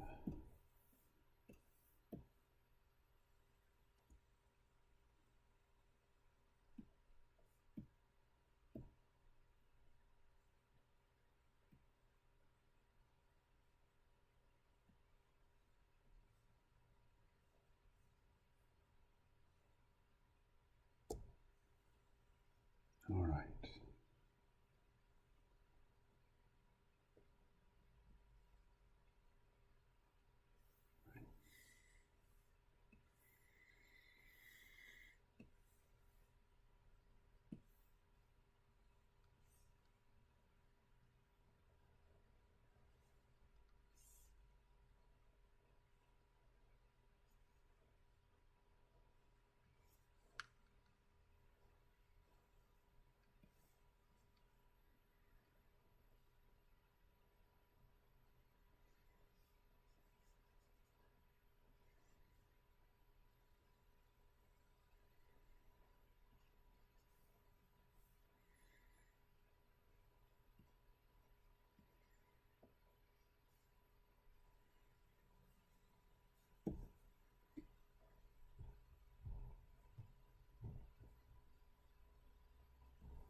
All right, and the nose ring.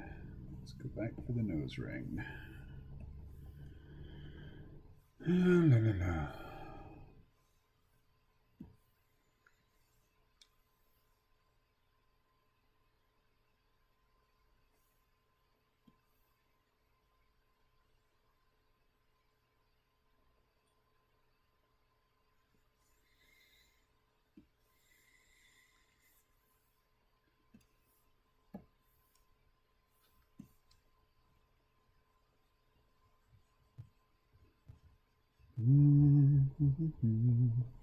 All right.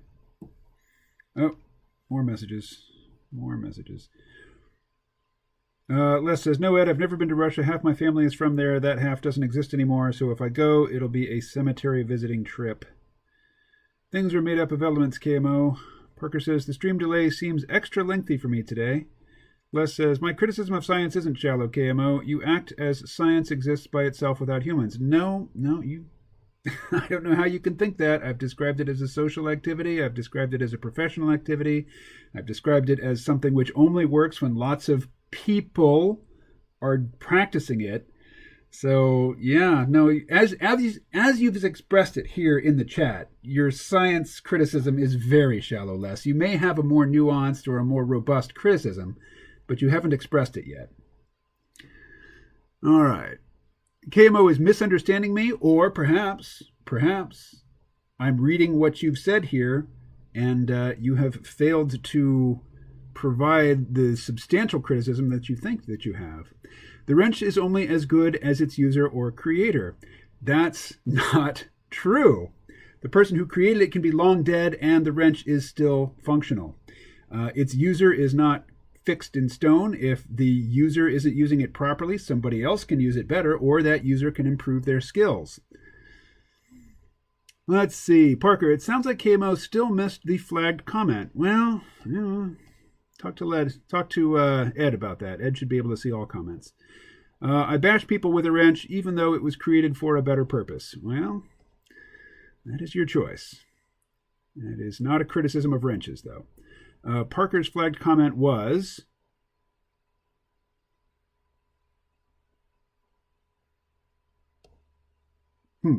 well, apparently Restream is censoring it, because even when Ed tries to restate it, I can't see it. Ed says, I listened to a podcast where the host joined a flat earth club in the LA area, and interestingly, they are almost all Christians. Well, lots of people are Christians.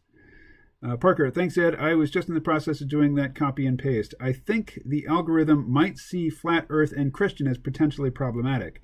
Wow. So what we're learning today is just how much YouTube interferes with people's ability to communicate with one another via their live stream chats.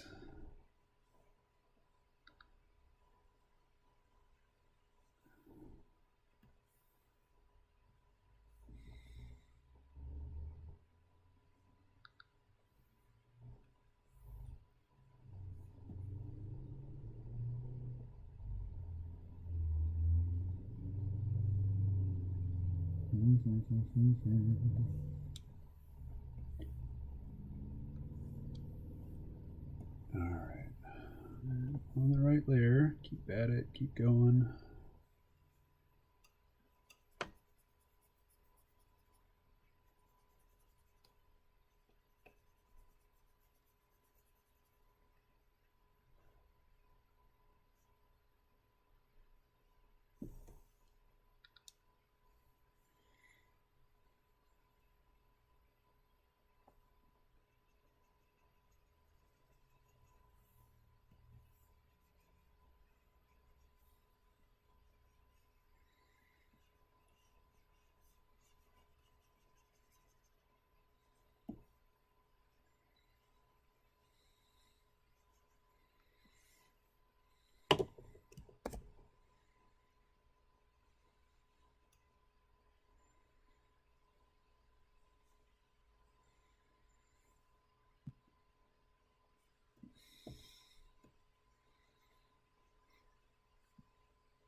Wow. Look at those eyelashes.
All right, we're getting there.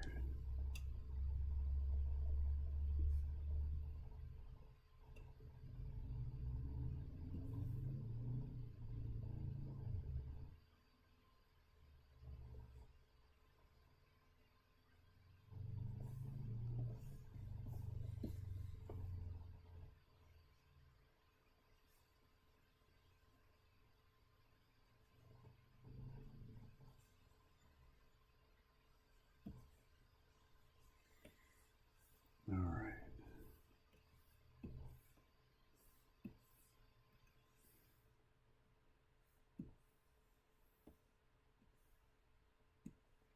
All right. Sorry, I've missed the chat.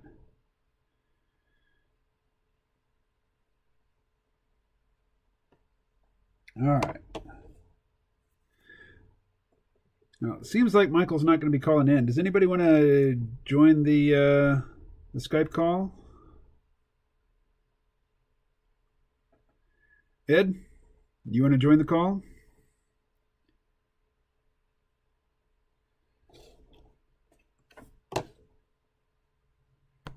Let's see.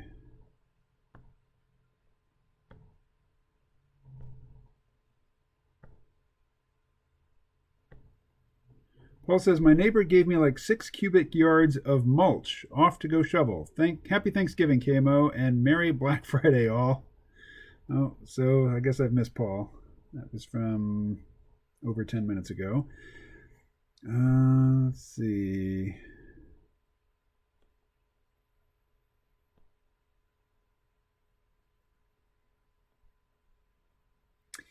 Les says, Parker, I wouldn't be surprised if YouTube promoted Flat Earth. Problem, action, solution.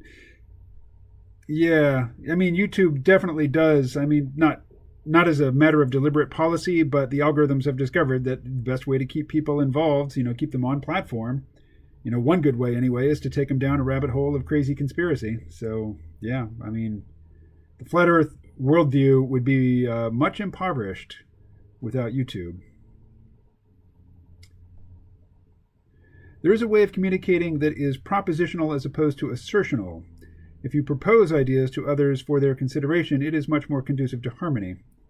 First grade studies should include classes on how not to be huckstered and for kids to think critically. Well, I agree with that. Maybe not first grade, but like 7th grade probably. Critical thinking is definitely under-taught. Let's see. Dogs are better than cats versus I prefer dogs to cats. I have a more nuanced and robust criticism. I have failed. It's okay, Les. It's more important that you tried.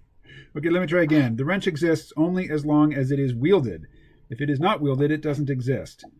The wielder gives it power, like Excalibur. Ed, you there?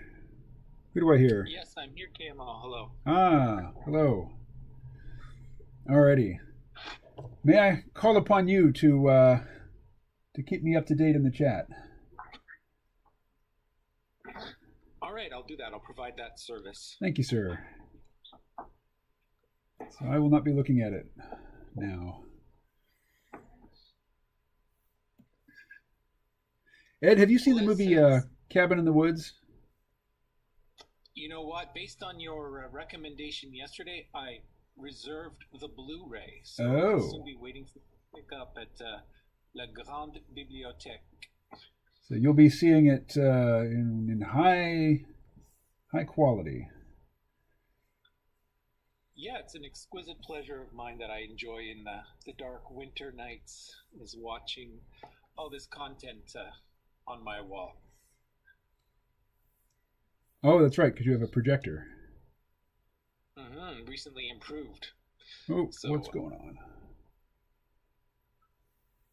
It's one of the ways that I make winter much more bearable.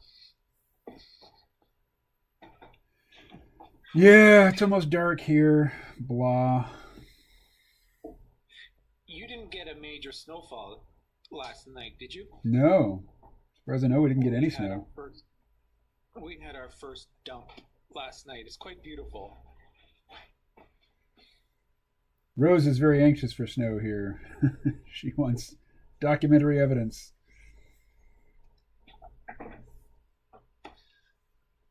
I could provide some from here. I'll send you a picture by email. All right. Thank you. I will forward it on to her via WhatsApp.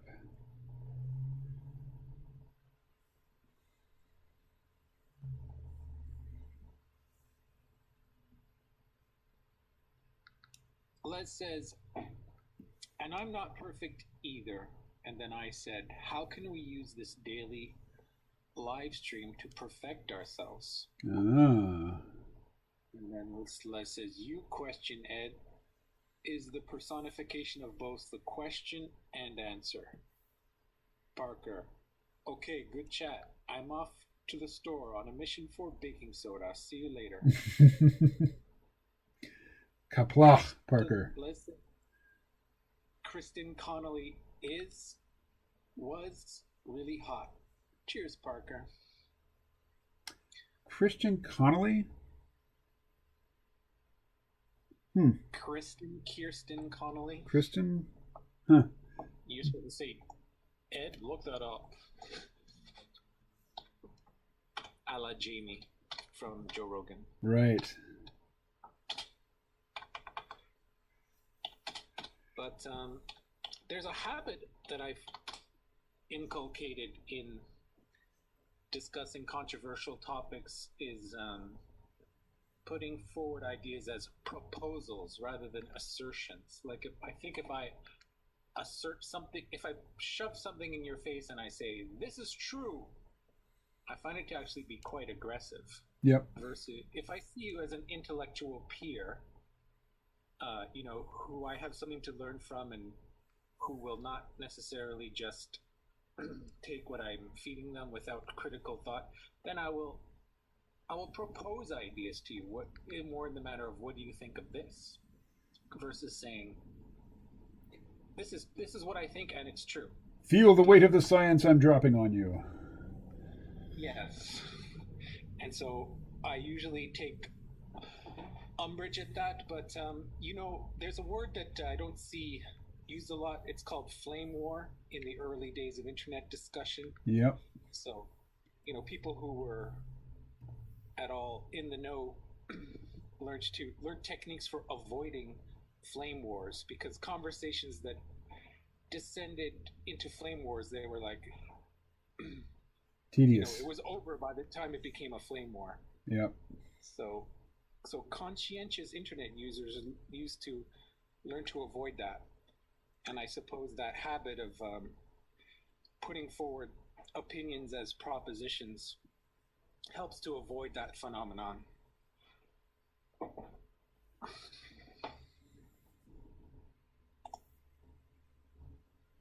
Oh, what's going on? It says Kate Connolly was in Wabin in the Coots. So now we need to... Which one was she? Was she the blonde? Kate Connolly was in Cabin in the Woods. Was she the whore or was she the virgin?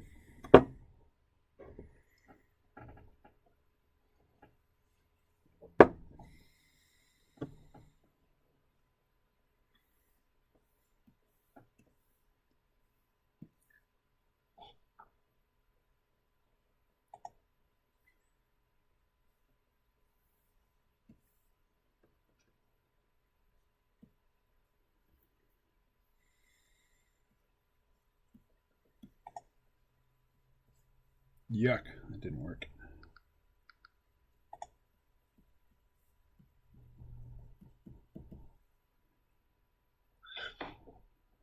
Well, it says I'm normally diplomatic when it doesn't matter. When it does, I wish to conquer. I haven't seen Cabin in the Woods yet. I just saw the first 10 minutes and then went to sleep. Who is behind Cabin in the Woods? I noticed that he has a filmography, but I forgot what other films he's associated with. Well, IMDb is your friend. Okay.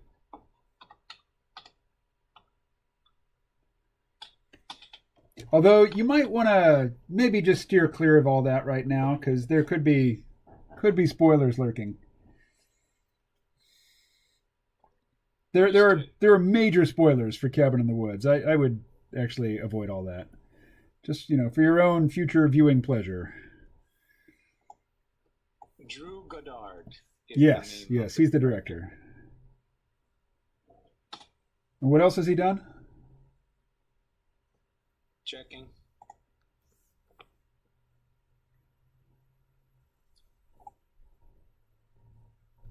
He's younger than me. That's always a little bit hard to bear. Yeah, and every year there's more of them. Cloverfield. Oh, and he did 10 Cloverfield Lane, right? Or did he do the original? He did Cloverfield No, he was the writer of 2008 Cloverfield. Ah, okay. He was the producer of 10 Cloverfield Lane. Gotcha. He did The Martian. No. And Ridley Scott directed The Martian. He was the writer and executive producer on The Martian in 2015, according to Wikipedia. Okay, well, writer, yes, I can get that. I mean, it's based on a book by And Andy Weir, but it had to have a screenwriter. So yeah, probably Drew Goddard. yeah, I should say that he's credited as being the director of only two films here on the Wikipedia page: Cabin in the Woods and Bad Times at the El Royale. Oh, well, I might have to check that out. He has a lot more writer credits. Yeah, he's kind of like Eric Scarlin in that respect. Oh, she has a nipple. I might have to include a nipple. Let's see. We have our second held for review message of the day. From who? From Les. Ah, he's the king of the withheld messages. It says, "I hope she's the virgin."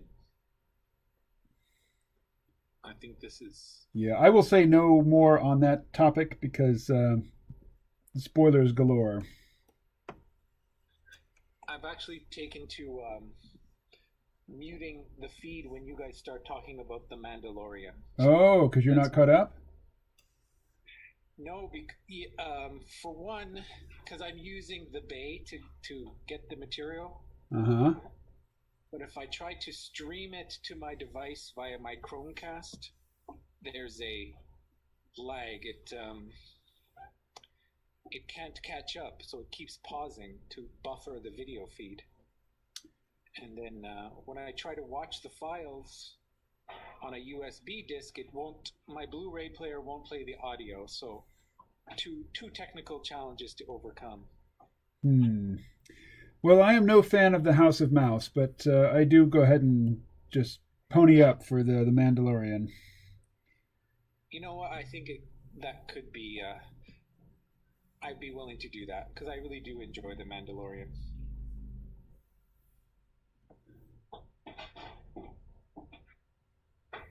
Now, I think the Bay is entirely appropriate for Star Trek Discovery, even though I am paying CBS All Access their blood money for it.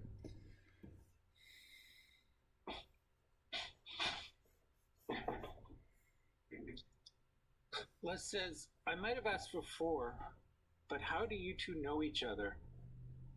I know KMO through the Sea Realm podcast. We had and the word is escaping me, confluencing interests. His interests, the Venn diagram of our interest had a very strong crossover section. So I found KMO through his production of the Sea Realm back in the latter half of the 2000s. Yeah, you must have been pretty early on in terms of listeners. Because I started in 2006, October 2006. That's when I started my psychedelic break from reality.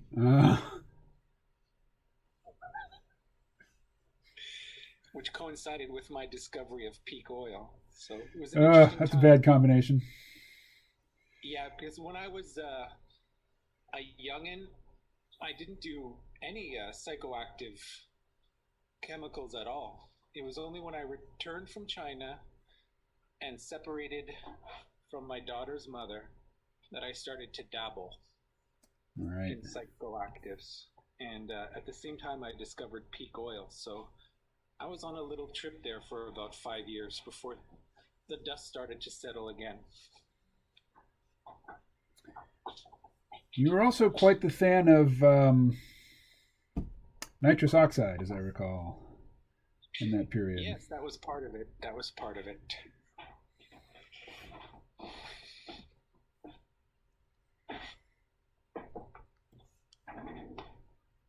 Alrighty. What else? Les says, if I was 5 to 14 years old, I'd watch The Mandalorian with awe. Is that meant to be a little dig at us for liking it? Don't know, don't care, because I do like it. And I'll not be talked out of it.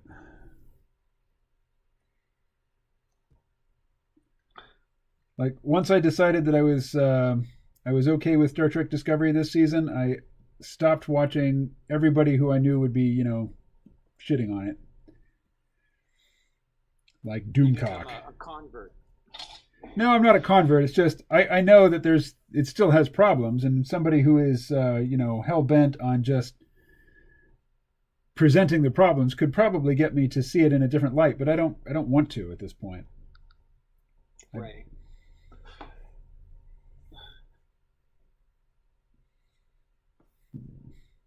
I like the um, art direction, the style of the Mandalorian very much. Oh yeah, very very Ralph McQuarrie inspired for sure. He was the production designer on A New Hope, which gave us so many enduring, iconic images. Like the design of C-3PO, or the architectural style of Tatooine, or the Death Star. All right, what else? What else?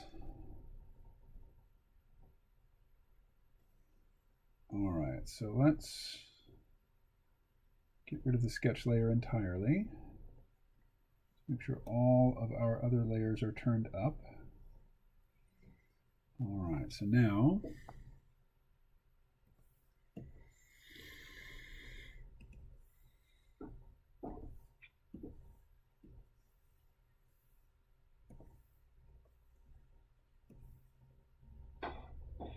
no, what's going on here? Deselect. There we go.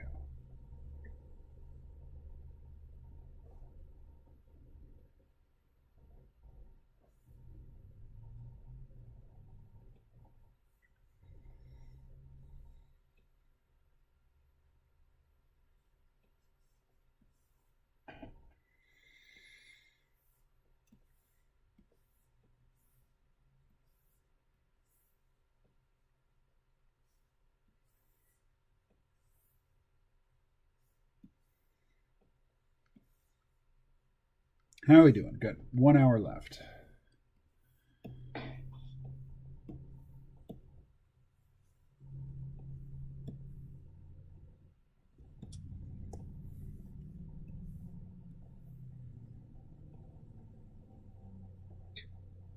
If I'm gonna take a picture now for Rose before the sun sets here. Oh, good call. Thank you. So my phone might not be able to handle all the process a zoom and taking a picture. We'll see.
That's a little too bright. The deed is done. I took the picture and sent it to you via email. Nice. I'll have a look here in a sec. Les says, Ed, a pro-po migrating psychedelics can also take you toward the wrong path. It's just a tool. Very true. Psychedelics potentiate what you already have in your heart. I would really like to talk about subjectivity and objectivity with you first, Ed. Then with KMO about science.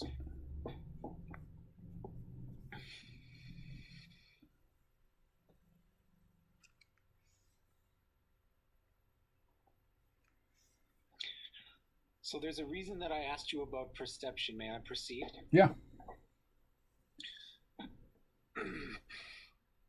because for me, perception is the core element of consciousness, of awareness. And so then you get into the question. Then you'll get into the question of,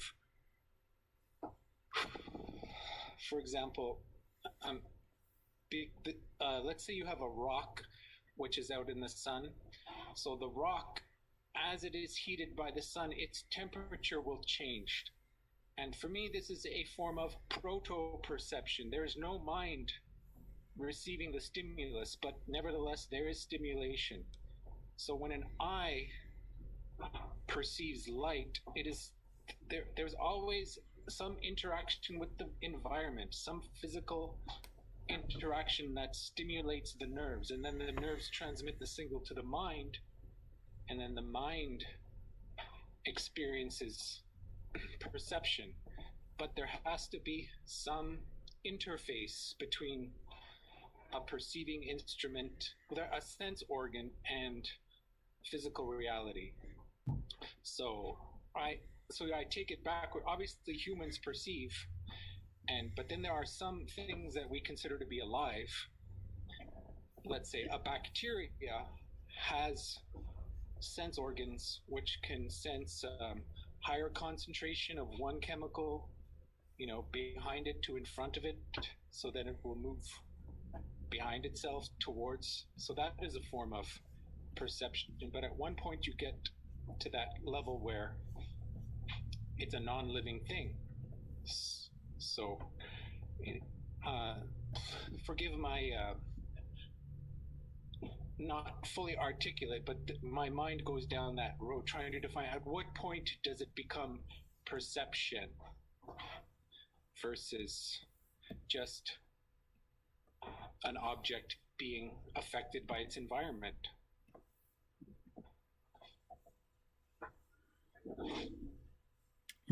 I have trouble ascribing perception to a rock, but I could ascribe perception to a thermometer. It's not alive, it's not self-aware, it's not sentient, but it does sense changes and it can respond to those changes.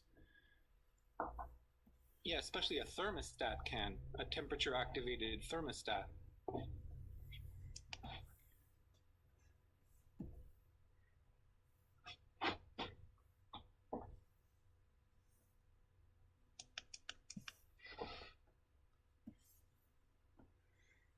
All right, the tongue.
There's a movie on Netflix called Last Days of American Crime. You heard of that? I haven't heard of that. Last Days of American Crime? Yeah, it's kind of a mashup in that it's like a true crime thriller, but it's also science fiction because the government is about to initiate this new technology that sends a signal out and it basically compels everybody to obey the law. So there's this crime wave in progress, and there's the government is about to basically put an end to all crime, and the main characters are looking to, do one last big score, before crime is just technically impossible. And I watched, I don't know, like half an hour's worth of it. And I could see that it was stylish and it was well put together, but I just did not care at all about any of the characters. I didn't care if they lived or died. I had no interest in seeing what happened to them, or, whether their plan would be successful. So I bailed. That happens with me a lot these days. I'm into season 4 of Better Call Saul, and took me a while to get invested in the characters in the story. I had one failed attempt back in the summer, but now I'm well and truly into it. Oh, good. That is one of my favorite shows.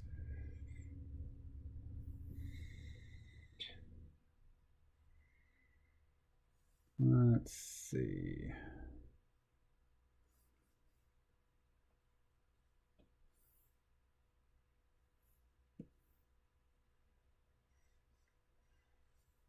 What's happening in season 4? I don't really have them committed to memory like that.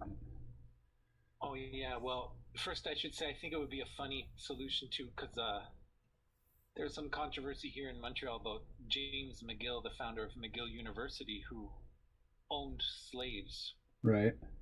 And so there's a prominent statue of him at the entrance of the downtown campus, and many people want to remove it. So I've heard. I thought it would be fun to put up a plaster Saul Goodman. That would be great. And yeah, that would be a funny little hack. What's happening now in my version, where I'm at, is James McGill has just gone to attempt to be reinstated as a lawyer after his 1-year suspension, and the committee has denied him. Right. Because of lack of sincerity. He wasn't emotional enough. Yeah, and he didn't. I also thought somebody asked him, what is the law? And he gave a very vacuous response about the American Samoa football team. Right. University of America. I think he also lost points for not, they gave him the opportunity to praise his brother and he declined. Yes. I mean, I thought that's what he should have done. He just sort of said it was a familial, passionate familial, interfamilial politics, and he somewhat lost his mind, and now that everything is settled, he can be relied upon again. But he didn't go there. So, well, I don't know how far into it you are, so I'll just keep quiet. Oh. Yeah, also Hector Salamanca is just recovering from his stroke, and some people have come up to make... Oh, yeah, and the Germans are digging a tunnel. And well, not a tunnel, but yeah, an underground meth lab. Did you watch Breaking Bad? Yes, I did. Okay, so yeah, they're building that underground lab under what will be the laundry. Yeah, it seems we're getting closer and closer to knitting together the two series. I'm seeing little hints that we're nearing the beginning of Breaking Bad. Yes. And we're nearing the birth of Saul Goodman.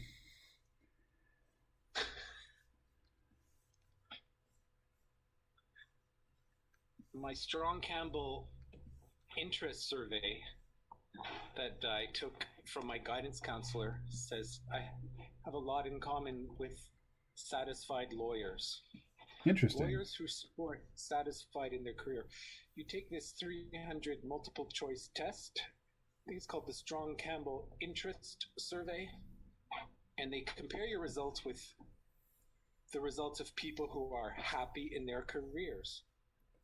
And I score high for having a lot in common with satisfied lawyers. Right on.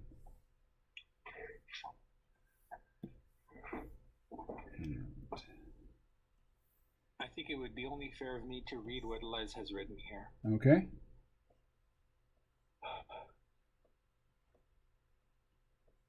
Yes, but remember, every cell within us is tantamount to a bacteria. Ed, you're talking about consciousness of matter. Also, there's a phenomenon where massed conscious intentions can activate reality. My passion is telekinesis and telepathy. Yet I know nothing of it, and science might help because it really could, but people don't want to. That's one thing. The other is that the scientific method in and of itself will never be about to quantify nor qualify telepathy. That's a missing argument to my science kerfuffle with KMO. Masked conscious intentions is the property of many people focusing on one thing to happen, like focused prayer. I was going to go into law.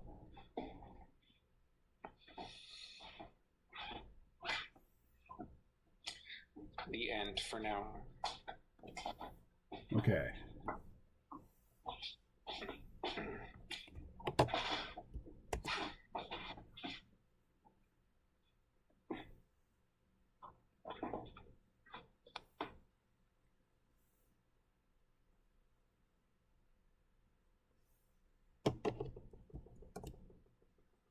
No. All right. Let's start again. Why can I not draw on this layer? There. Now I should be able to draw on it.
Why?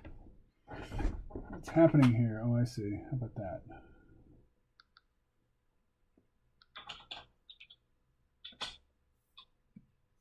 Nope.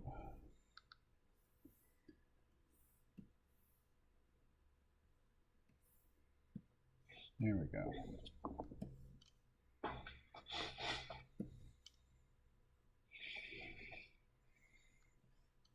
All right, I want some texture in this background. So let's grab these colors down a bit, up a bit, tone scraping, really big. There we go.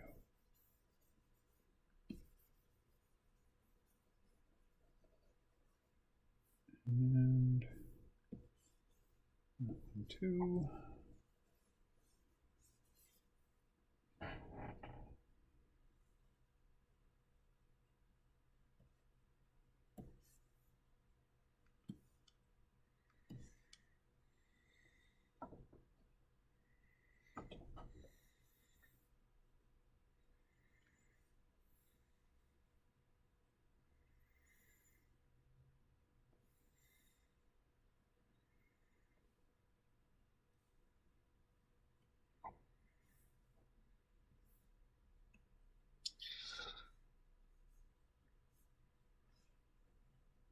What you got, Ed? My brain is telling me that this is pretty much complete now. The image? This one. Yes. Well, my brain is telling me that there's 34 minutes left of work to do on it. Got it. Gotcha. Let's see what's going on here. Les says I was going to go into law, but then I broke too many. Then you did what? But then he broke too many laws, so that's why he decided not to go into law. Right.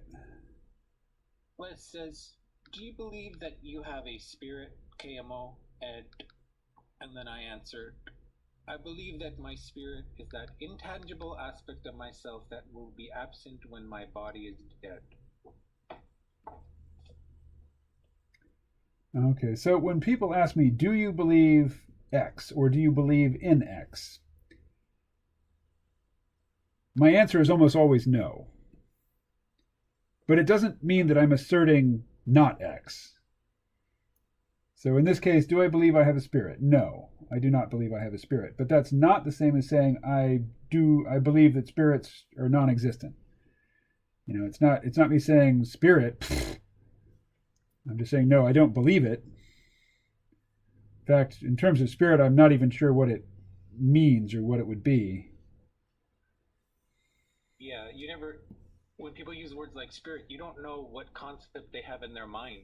So you don't really know what you're saying or how they're going to interpret your answer. Right. I find etymology to be very useful because we are using words, so it's interesting to look at the the deep origins of words.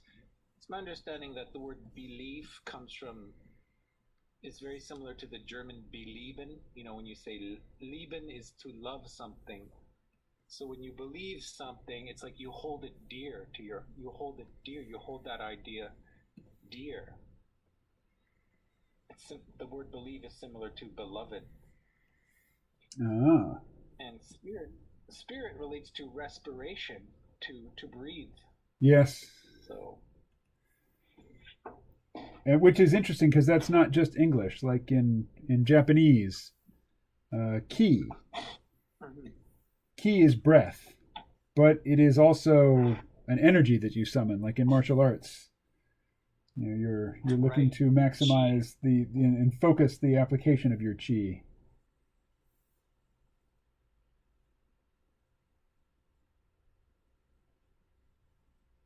All right, so we leave that like that, but then we have to have another layer on top of it.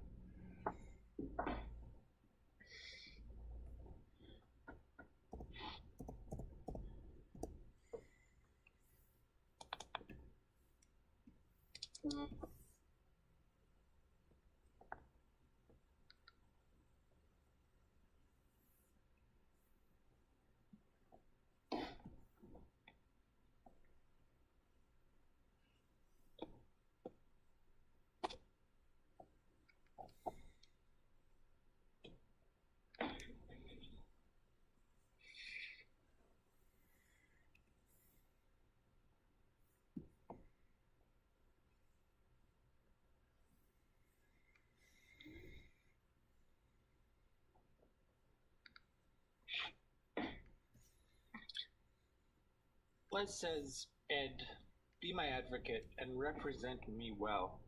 Between the YouTube chat censorship and your representations of me in the chat climate, I demand to be well represented. So I have to be very careful. And it's only fair that if I read the chat, I should be not put any spin on it. Try not to add tone that isn't there. Yes, agreed.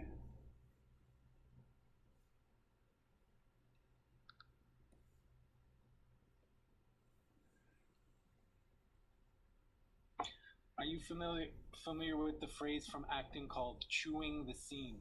Oh yeah. I was trying to do that somewhat yesterday when I was pretending to argue with Les about how much of the screen that Scott's drawing was taking up.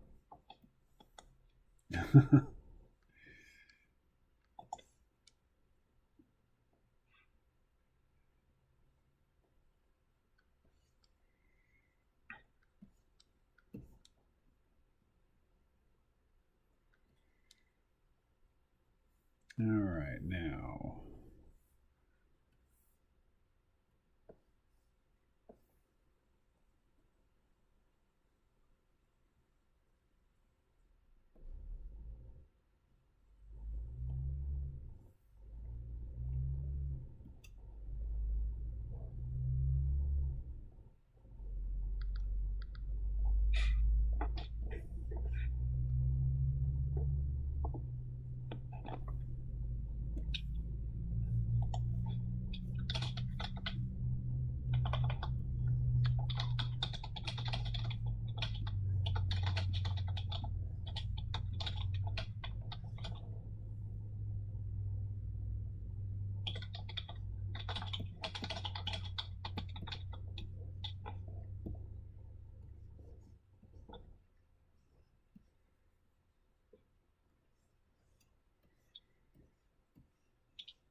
Didn't leave myself room. All right.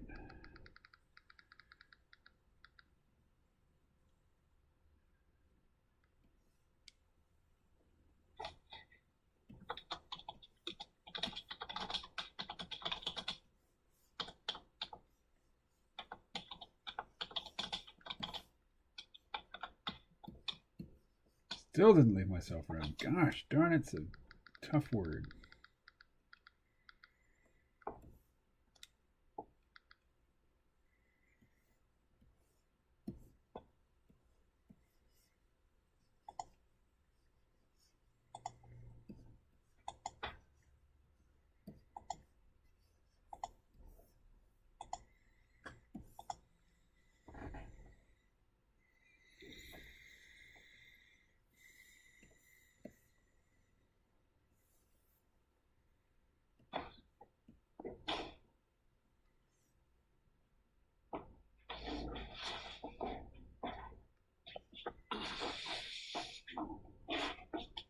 Jedzia, do you have anything to say to KMO and Les and anybody else who might be listening? I'm gonna take a break now and have latkes. A break from what? Psychology paper. Okay. Food breaks, good. All right. Maybe this is done. I could fuss with it for another half hour, or I could just call it good and leave it.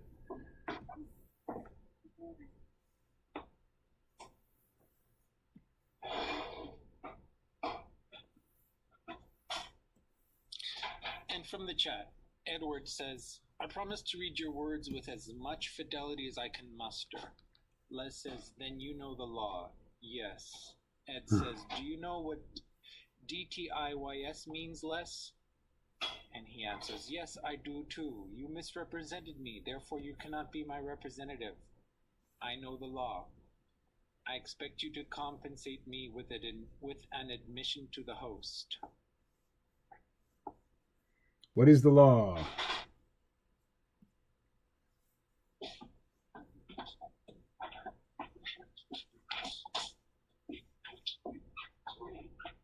You know the answer? Now it's getting well and truly dark here.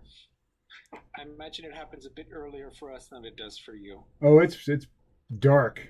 Dark outside. But Ed, do you know the answer to what is the law? This is the way? No, different franchise.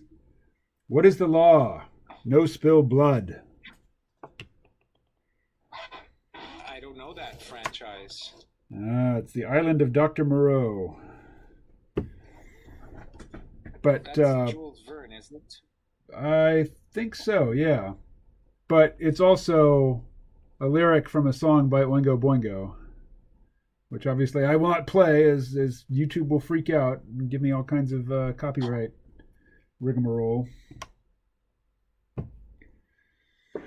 But I wonder if you go to a Creative Commons music database, if you'll be exempted from YouTube freakouts if you play music. If somebody has a cover version of it, I could play that. Let's see. No spill blood. Oingo boingo. Lyrics. All right, here we go. Animals came from miles around, so tired of walking so close to the ground. They needed a change, that's what they said. Life is better walking on two legs, but they were in for a big surprise because they didn't know the law. What is the law? No spill blood. What is the law? No spill blood. Who makes the rules? Someone else. The rules are written in the stone. Break the rules and you get no bones. All you get is ridicule, laughter, and a trip to the house of pain. And then the chorus again. What is the law? No spill blood. What is the law? No spill blood. We walk on two legs, not on four. To walk on four legs breaks the law. What happens when we break the law? What happens when the rules aren't fair? We all know where we go from there. To the house of pain.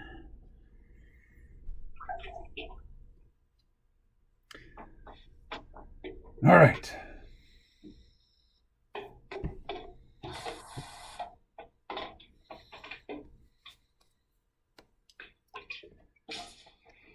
Rules are written in the stone. Break the rules and you get no bones. All you get is ridicule, laughter, and a trip to the house of pain. Actually, I see a little more that can be done here. Oh, not that. That's just vandalism, man. There we go. Let's grab this. Go up. Go down. Select. Select.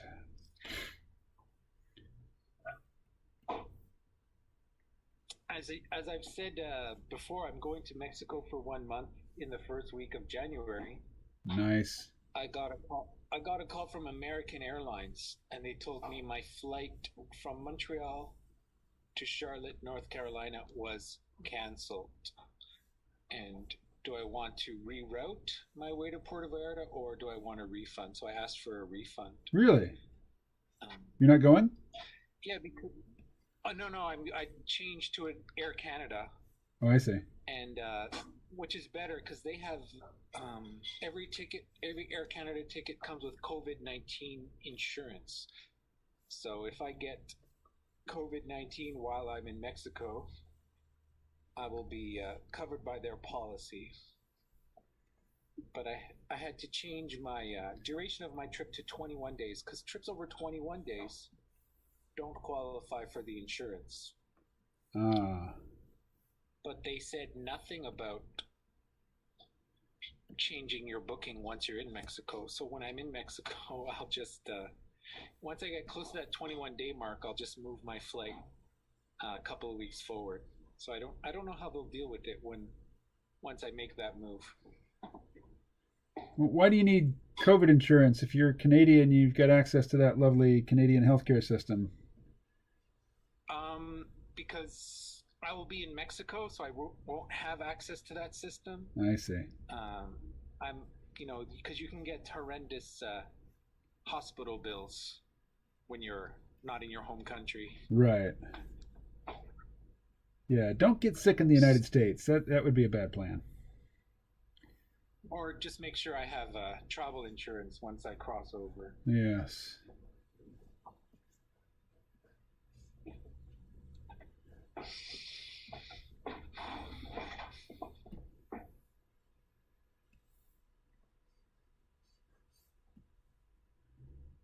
All right.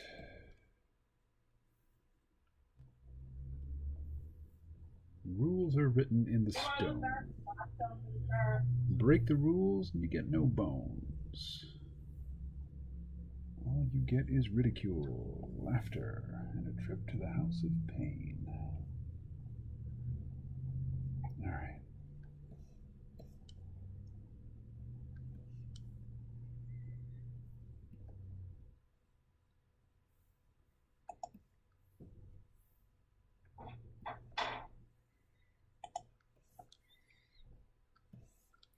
All right. Oh, wait, one more thing. One more thing.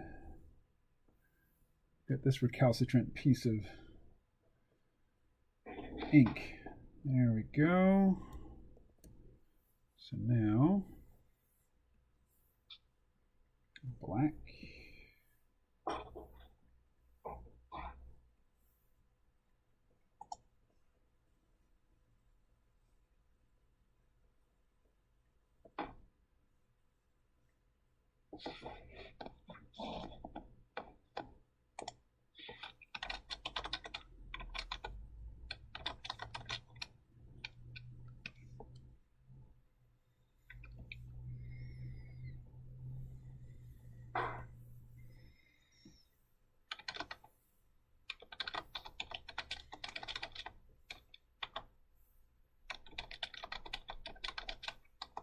No, not like that.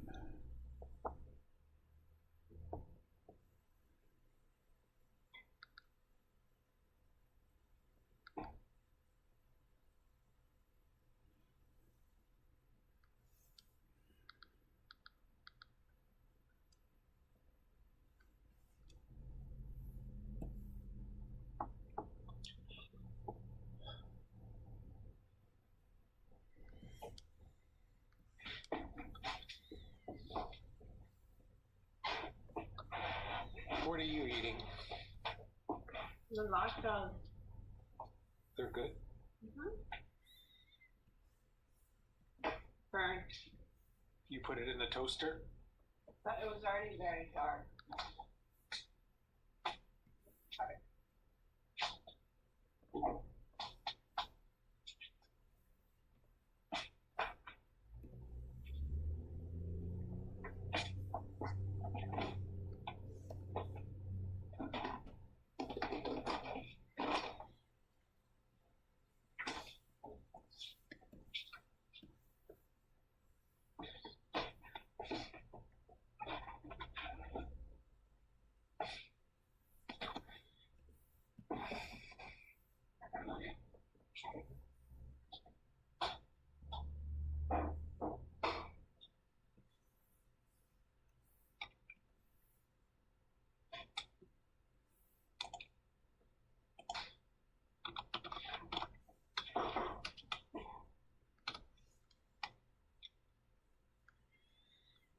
Okay. Save. And export single layer PNG.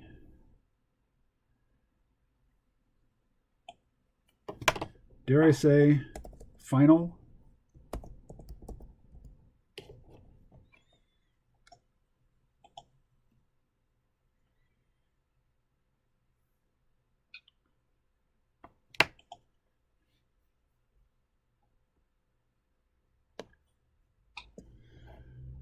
Let's make it big. 300.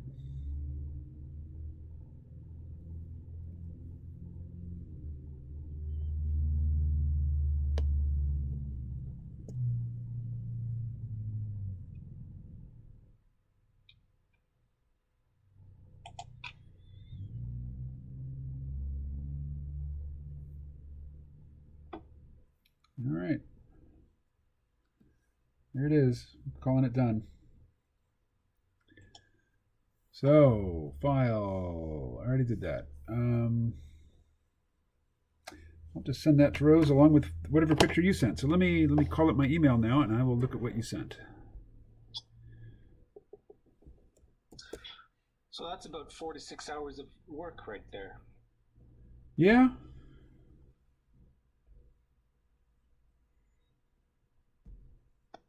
Ah, yeah, you did get some snow. Maybe I should just glance out my window right quick and make sure I'm correct about the state of the weather here. Yeah, no snow. There's nothing. All right. So that is your Lexus. What was the model number again? CT200H. CT200H. Hatchback hybrid. Let's see, are you going to show it on the live stream? Oh, yeah, it is on the live stream. That's fine, that's fine.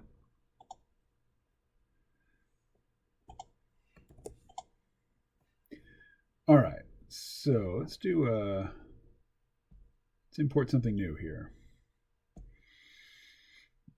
The thing that I was working on at the start.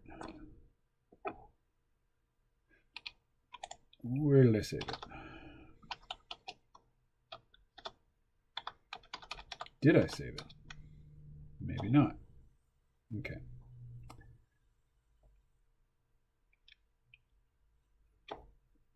So let's go back to Fresco.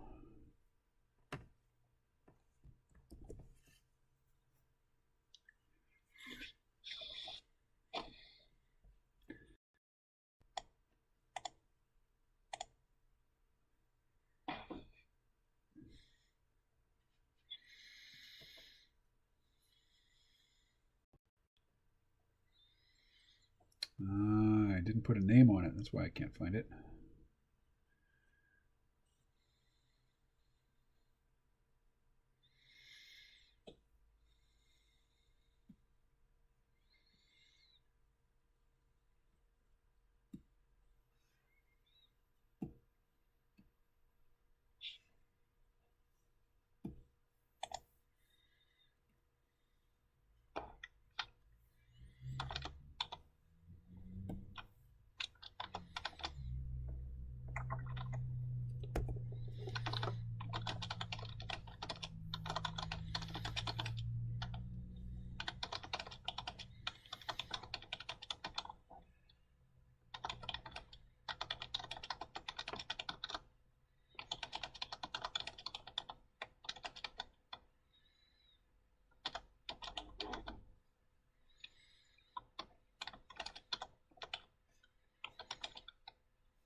Oh, there's new stuff in the chat. What do we got? Yes, it's good to test out the grip and braking distance every time there's a fresh layer of snow.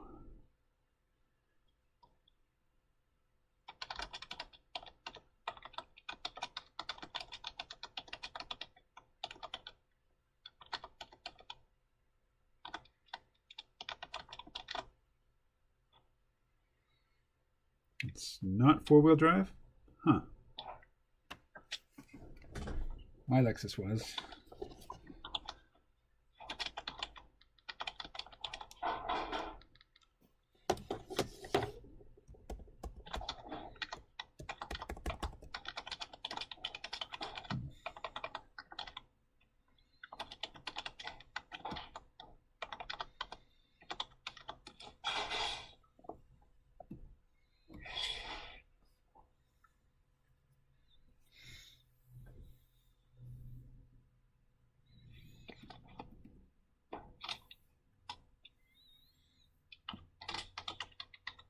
How do I save this with a name?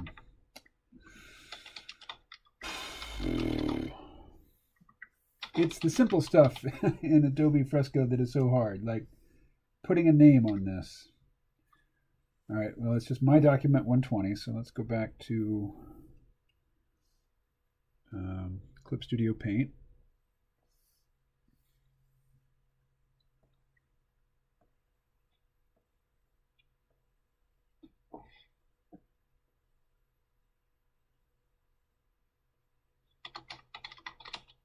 I think I know what I need to do. Let's see.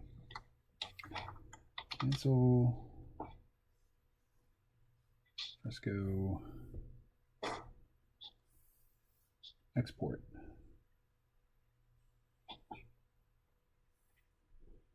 There we are. Okay.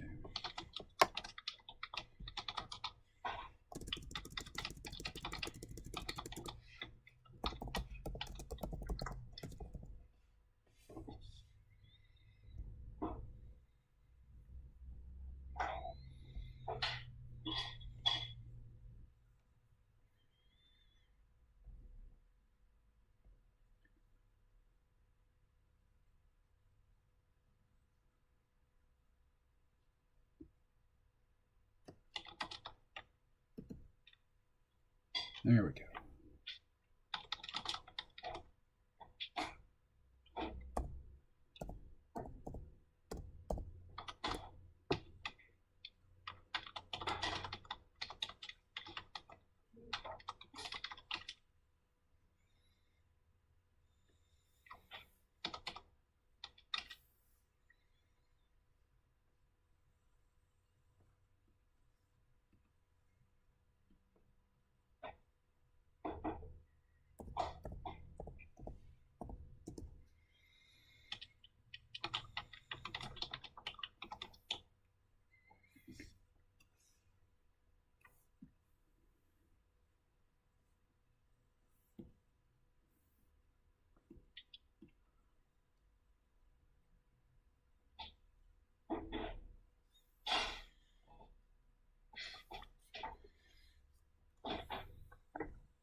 if you don't, Camo, if you don't mind, I'll be leaving the Zoom meeting. All right. I'll leave you to finish up I will the live stream.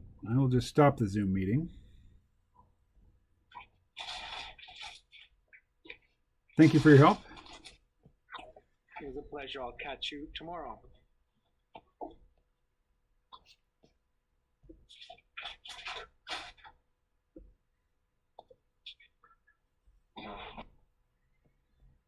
All right.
Anyway. Oh, it is 4:59. Forgive me, folks, but I am going to pack it up a few seconds early. So what do we have here? Still converting the recording. We'll close that. Alrighty. Talk to you on Friday.